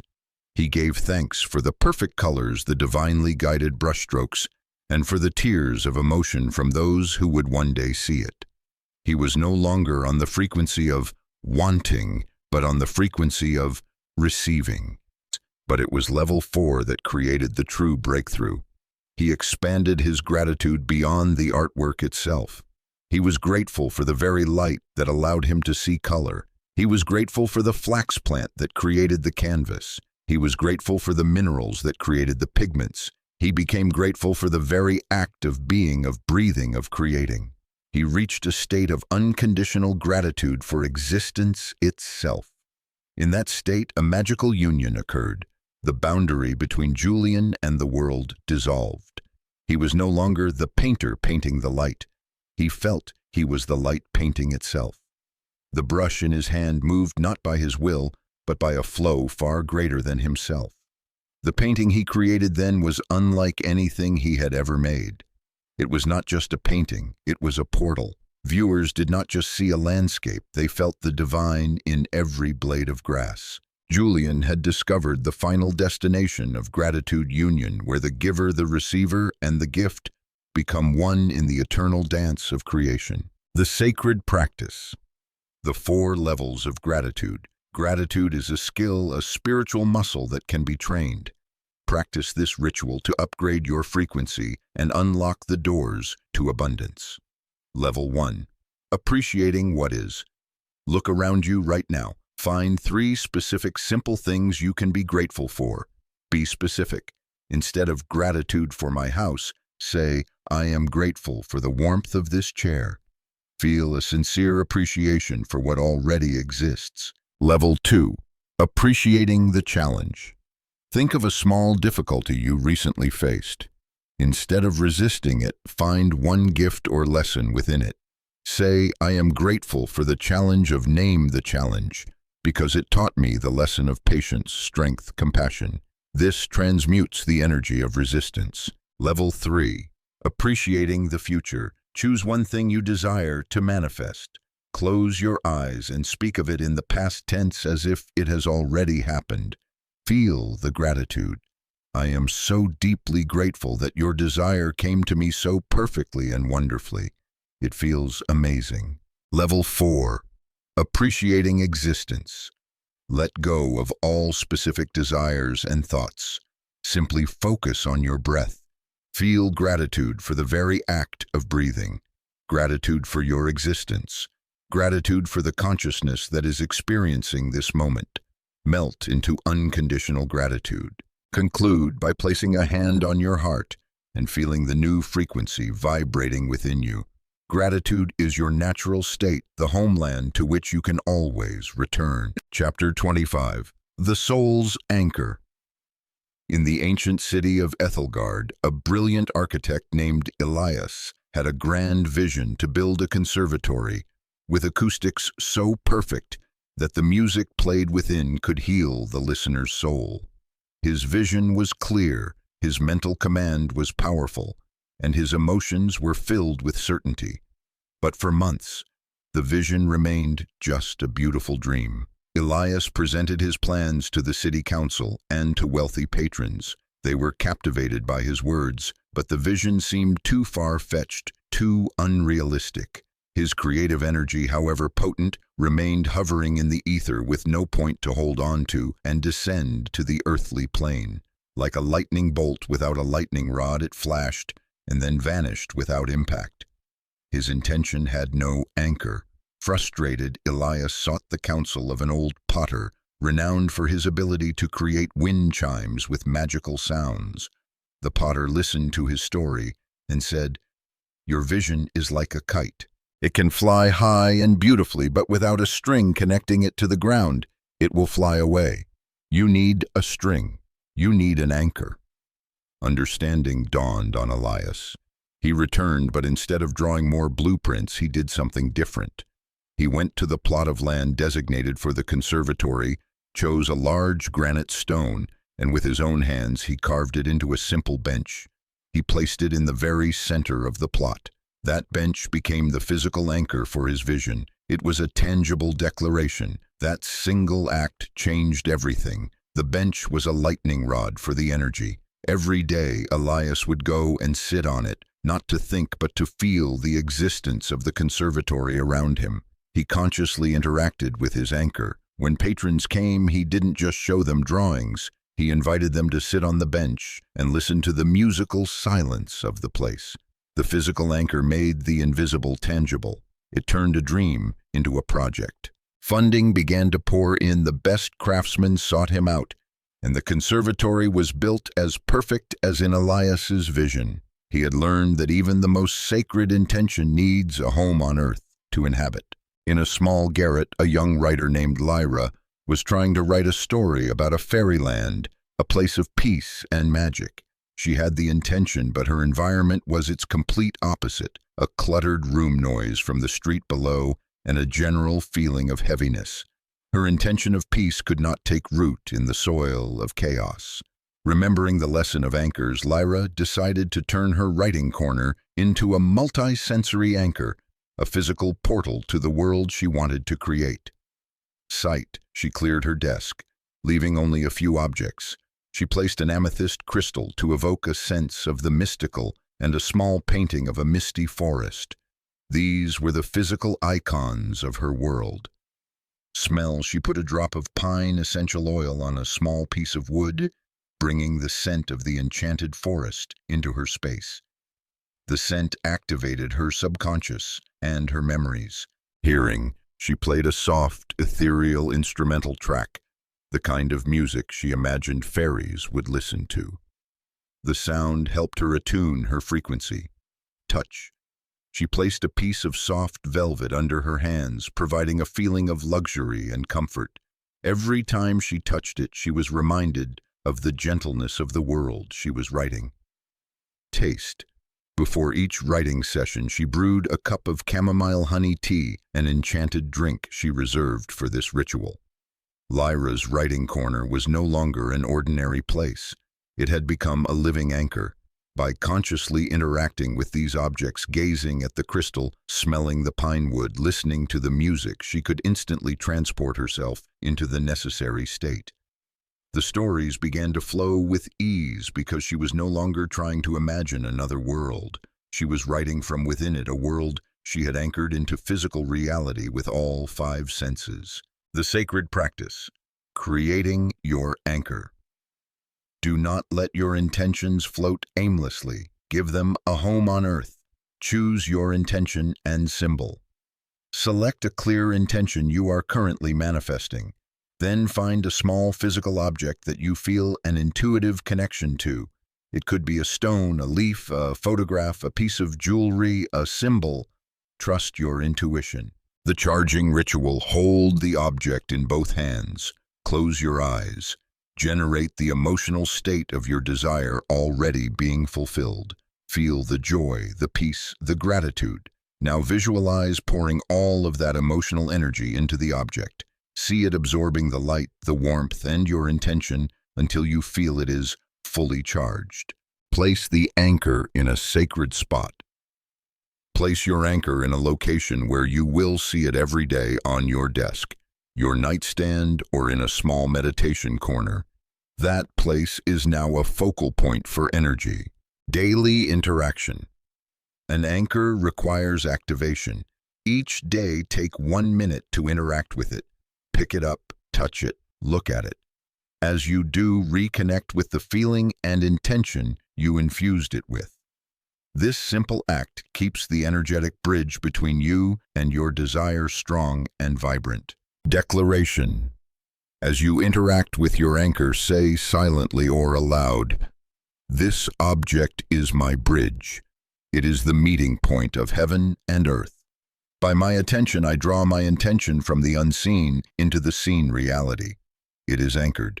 By giving your vision a physical root, you are sending a powerful signal to the universe that you are not just dreaming, you are actively building. Chapter 26. The Gateway of the Now. At the annual Royal Archery Competition, a young archer named Reese was considered to have the most perfect technique. In practice, his arrows always found the bullseye with an almost supernatural precision. But in major competitions, he often failed at the crucial moment. His power seemed to vanish when it was needed most. The final round had arrived. Reese needed only one more bullseye to win. As he stepped up to the line, his mind, which should have been as still as a waveless lake, became turbulent. Ripples from the past. The image of his miss in last year's competition returned, bringing with it feelings of shame and regret. His energy was leaking into a moment that was already dead. Ripples toward the future. He worried about the crowd's disappointment if he failed again, about the loss of his reputation. His energy was scattered into a moment that had never existed. The fullness of his power was not in the present. He drew his bow, but his mind was elsewhere. The arrow flew weak and lost thudding into the outer ring of the target. He had one final arrow left. As he reached for the arrow, he saw his distorted reflection in a small puddle at his feet. In a flash, he understood. The problem was not the bow or the arrow. The problem was the agitated lake of his mind. In that moment, he decided to do something different. He closed his eyes. He didn't try to banish the thoughts. He simply withdrew his power from them.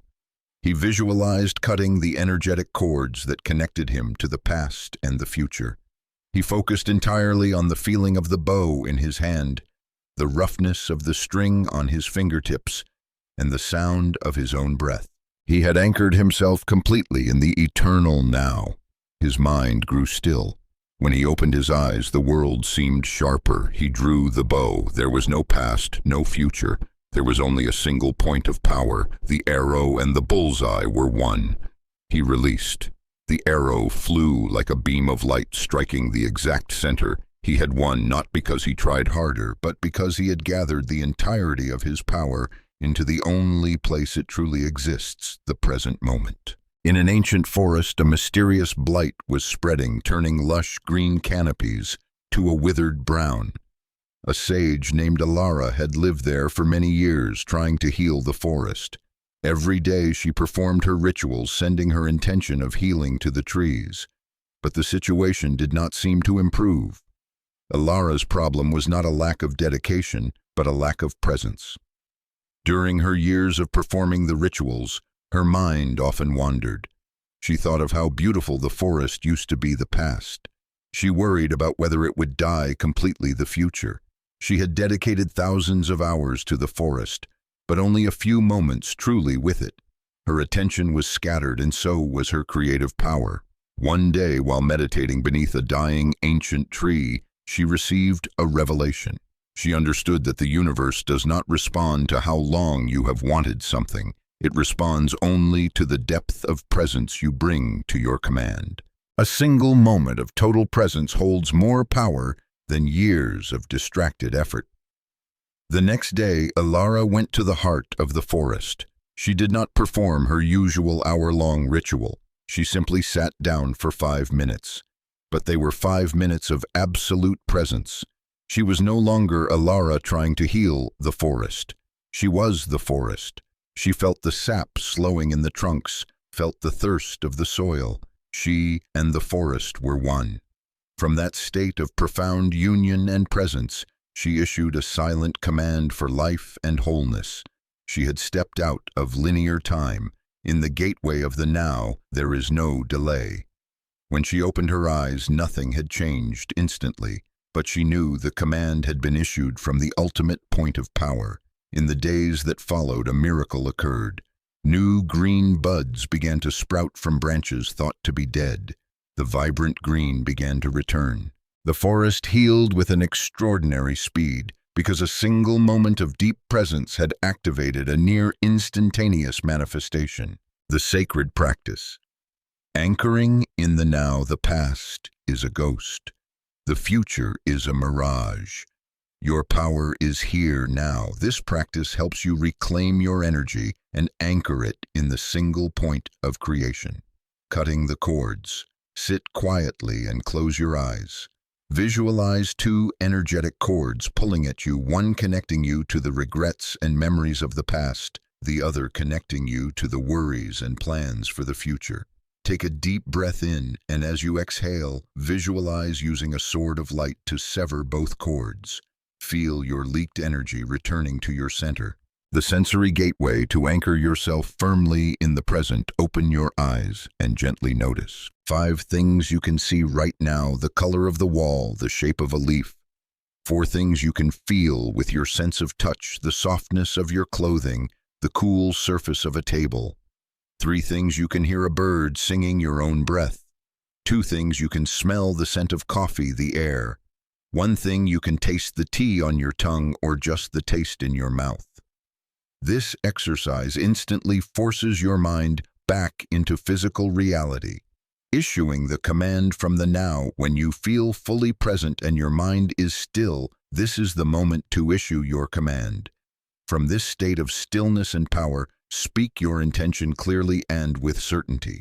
Declaration. Conclude by placing a hand on your heart and declaring, "The past is gone, the future is not yet here, all of my power is here now. From this point of stillness I create my world, so it is." Practice this whenever you feel scattered. By mastering the present moment, you master your entire creative power. Chapter 27. The Divine Symphony. A young merchant named Finian embarked on his first great journey, leading a caravan laden with precious spices to a distant port city. He had spent months planning. He had the best maps and had calculated every day's travel, every stop. His plan was a masterpiece of human logic, the most efficient and direct route. But the universe had a different symphony in mind. Halfway through their journey, a sudden landslide completely blocked the main mountain pass. Finian's perfect plan collapsed. The only detour was an ancient, treacherous path that would add weeks to the journey, meaning he would miss the great trade market and face financial ruin. Finian looked at the wall of rock and earth and saw it as a cruel, random event, the end of his career. In despair and with no other choice, he was forced to take the unwanted detour. He released his need to direct and began to allow the journey to lead him. While passing through a remote village he had never intended to visit, his caravan stopped for water. The villagers, who rarely saw strangers, gathered around curiously. They were not interested in his spices. Instead, they were fascinated by the coarse cloth sacks he used to carry them. It turned out this was a community of master weavers, and they recognized Finian's sackcloth as having the perfect durability and texture for their exquisite tapestries. They offered to buy his entire supply of empty sacks for a price 3 times the value of the spices within. Finian stood in stunned silence.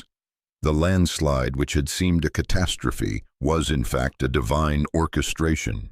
The unwanted detour was the universe's shortcut to a prosperity far greater than his original plan had allowed. He had learned that the universe's wisdom far surpasses human planning, and that sometimes the greatest obstacles are in fact gateways to the greatest blessings. In the royal library, a brilliant scholar named Alara had a noble task to reassemble all the ancient scrolls of astronomy that had been lost during the wars. She had a detailed list of the scrolls she needed and a logical plan to dispatch search parties to where they were last seen. But all her efforts failed. The search teams returned empty-handed. The clues all led to dead ends. Alara felt as if she were trying to solve a puzzle with missing pieces. She was trying to direct the universe according to her will, but the universe wasn't playing by her rules. Weary from failure, she decided to change her approach. She held her intention at the center, reunite the knowledge of the stars, but she completely released control over the how. She simply began her daily work of organizing the archives, but with a new awareness to observe the notes of the unfolding symphony. And the notes began to sound. An old soldier brought in an old chest belonging to his father. Inside were no books, but a collection of strange stones. Elara, instead of dismissing it, thanked him and carefully stored them. A few days later, a geologist visited the library. Seeing the stones, he recognized them as rare meteorites from a long-ago meteor shower. He showed Elara how to identify them. The next week, a merchant brought in an old parchment scroll he'd found at a bazaar. It wasn't on Elara's list, but she felt an intuitive urge to purchase it. It was the diary of an ancient astrologer. In the diary, the astrologer described how he had hidden his most important texts inside stones from the heavens to protect them from the wars. Elara's heart stood still. She returned to the old soldier's collection of meteorites. With the geologist, they carefully broke one open. Inside, perfectly preserved, was one of the most important lost astronomical scrolls. As it turned out, all the other scrolls were hidden in the same way. Elara had not found the scrolls through her plan. She had found them by allowing the universe's symphony to be performed. The soldier, the geologist, the merchant, they were all musicians sent by the universe at the perfect time. She had learned to trust the divine orchestration and to honor each synchronicity as proof that a greater wisdom was at work. The sacred practice, releasing the reins. You are the one who sets the intention, but the universe is the master composer. Learn to cooperate in this dance. State the intention, write the plan, choose a goal. Then do what your logical mind wants to do. Write out a detailed step-by-step plan for how you think you will achieve it. The ritual of surrender. Now perform a symbolic act of release. Take the paper with your plan on it. You can tear it into small pieces and release them to the wind, fold it into a paper boat, and set it afloat on a stream, or safely burn it and watch the smoke ascend to the heavens. The prayer of trust. As you perform this act of release, say this prayer: Divine wisdom, this is my small plan, and I offer it to you. I know your plan is far greater and more elegant. I hold fast to my intention, but I release control over the method. I will be an attentive listener to your symphony. Lead the way. Observe the notes. In the coming days, your job is not to do, but to observe. Pay attention to unexpected encounters, strange opportunities, unwanted detours, and meaningful synchronicities. Do not rush to judge them. Simply acknowledge them as the notes of the symphony beginning to sound. Trust that you are being guided. Your role is not to write the entire score, but to hold the keynote of your intention, and then listen in wonder as the symphony of your life is performed to perfection. Chapter 28. With open arms in a secluded valley where the rolling hills resembled the backs of sleeping giants, lived a potter named Alaric. His creations were more than just fired clay. They were the condensed whispers of the river, the breath of the forest, and the captured stillness of the night sky. Alaric had spent his life perfecting his art. He conversed with the clay, listening to what it wanted to become. He had mastered the art of commanding, of setting an intention for each vase, each bowl. He had also learned to let go, trusting the fire in the kiln to complete the work without his anxious intervention. Yet a quiet sadness clung to his studio. As beautiful as his pieces were, they piled up on his shelves, collecting a thin layer of forgotten dust. Few buyers ever found their way to him, and his studio remained steeped in silence. Alaric had prayed, sending his desire for his art to be known and cherished out into the universe. He had worked hard and he had surrendered the outcome, but the universe, it seemed, remained silent. Despair began to creep into his heart like fine cracks in an unglazed pot. One afternoon, as a light mist veiled the valley, an old woman with eyes as clear as an autumn lake found her way to his studio. She didn't look at the pots, but at Alaric. "Your shelves are quite full," she said softly. "If a wealthy merchant were to arrive tomorrow and wish to buy everything, where would you put your new creations?" Alaric was stunned. He looked around his studio. The pathways were narrow, the shelves were stacked to the ceiling, and the front door was always kept just slightly ajar, as if he feared the outside world might disturb his creative solitude. A painful truth dawned on him. He had put all his energy into creating, but none into preparing to give his creations away. He had been transmitting a signal, but had forgotten to turn on his receiver. His heart had been closed for fear of rejection, and his physical space was a perfect mirror of it. The next day, Alaric did not make pottery. Instead, he cleared his space. He reorganized the shelves, leaving ample empty room. He cleaned every corner of the studio, letting sunlight dance on the floorboards. He threw the main door wide open and for the first time placed a few of his finest pieces on a small table outside next to a vase of wildflowers. He wasn't just cleaning a physical space, he was clearing his soul, creating a vacuum for abundance to enter. He stood in the middle of his studio, took a deep breath, and opened his arms wide as if welcoming an old friend. He was ready, and the universe responded. A few days later, a traveler was drawn in by the pots gleaming in the sun. That person told another. Soon, word spread. People came not just to buy his pottery, but to feel the sense of peace and openness that now filled Alaric's space. He realized that manifestation is not a one-way street. It is a dance, and the final, most crucial step is receiving. The creative process doesn't end with commanding or letting go. The final and most often overlooked art is that of receiving. Without mastering this art, your desires may hover just out of reach, like a signal sent to a receiver that is turned off. If your manifestation has not arrived, do not be so quick to assume the universe has not responded. Check your own receiving mechanism. Often the blockage is there. In another realm, Duchess Alara longed for a soulmate, someone who could understand and share the secret burdens of a ruler. She practiced visualization, felt the love she desired, and trusted that the universe would bring him to her. But as years passed, the grand halls of her castle still echoed with loneliness.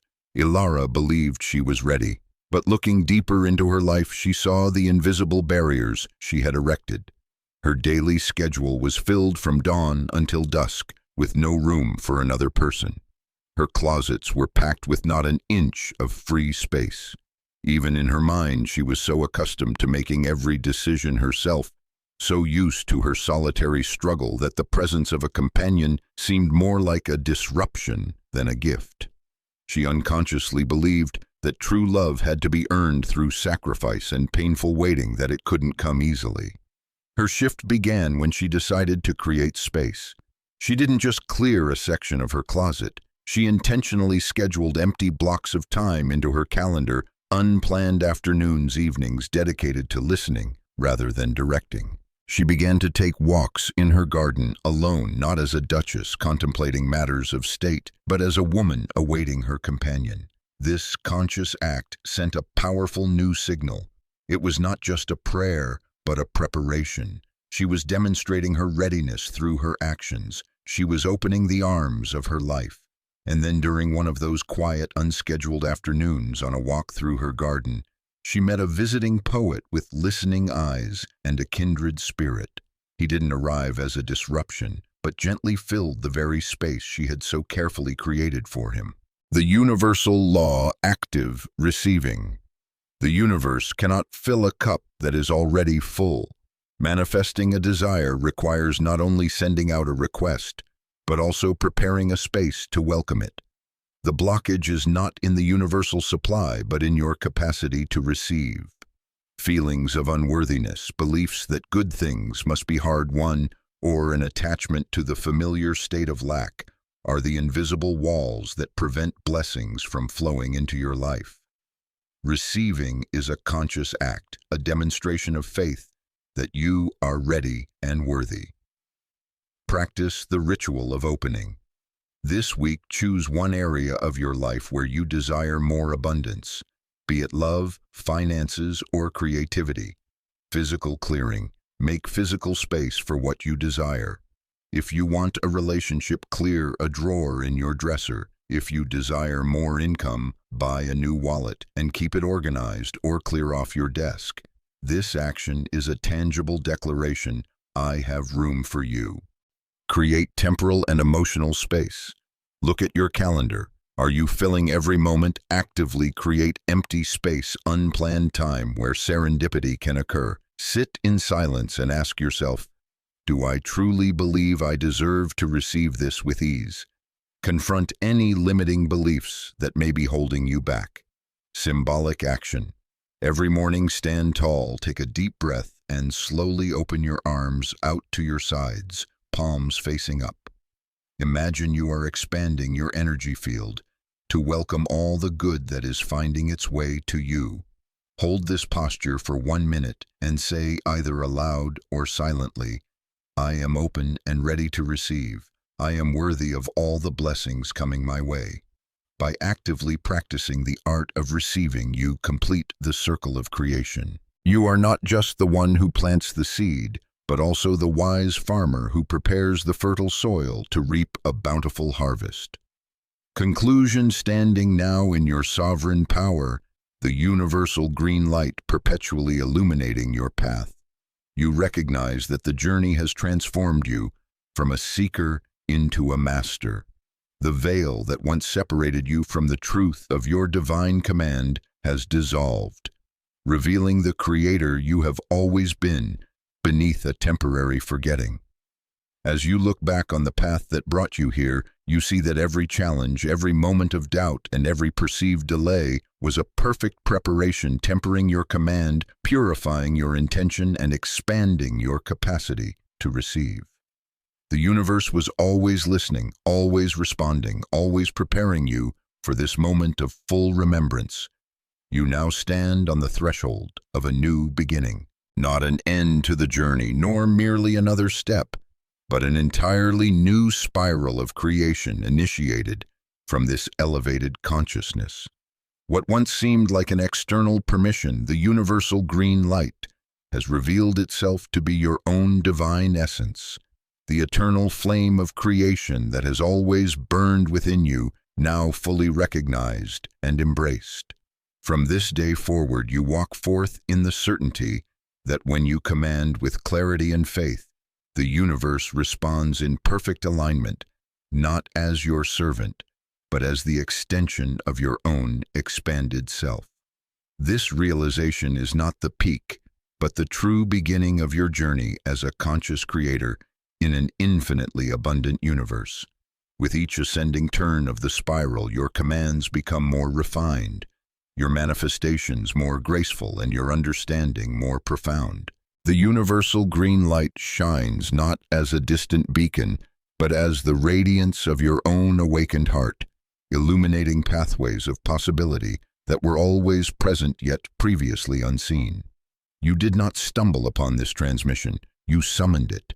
Make your presence known with a single phrase, I am ready, or simply place a heart in the comments. An ember of your sovereign command set ablaze. This is not just content, this is communion.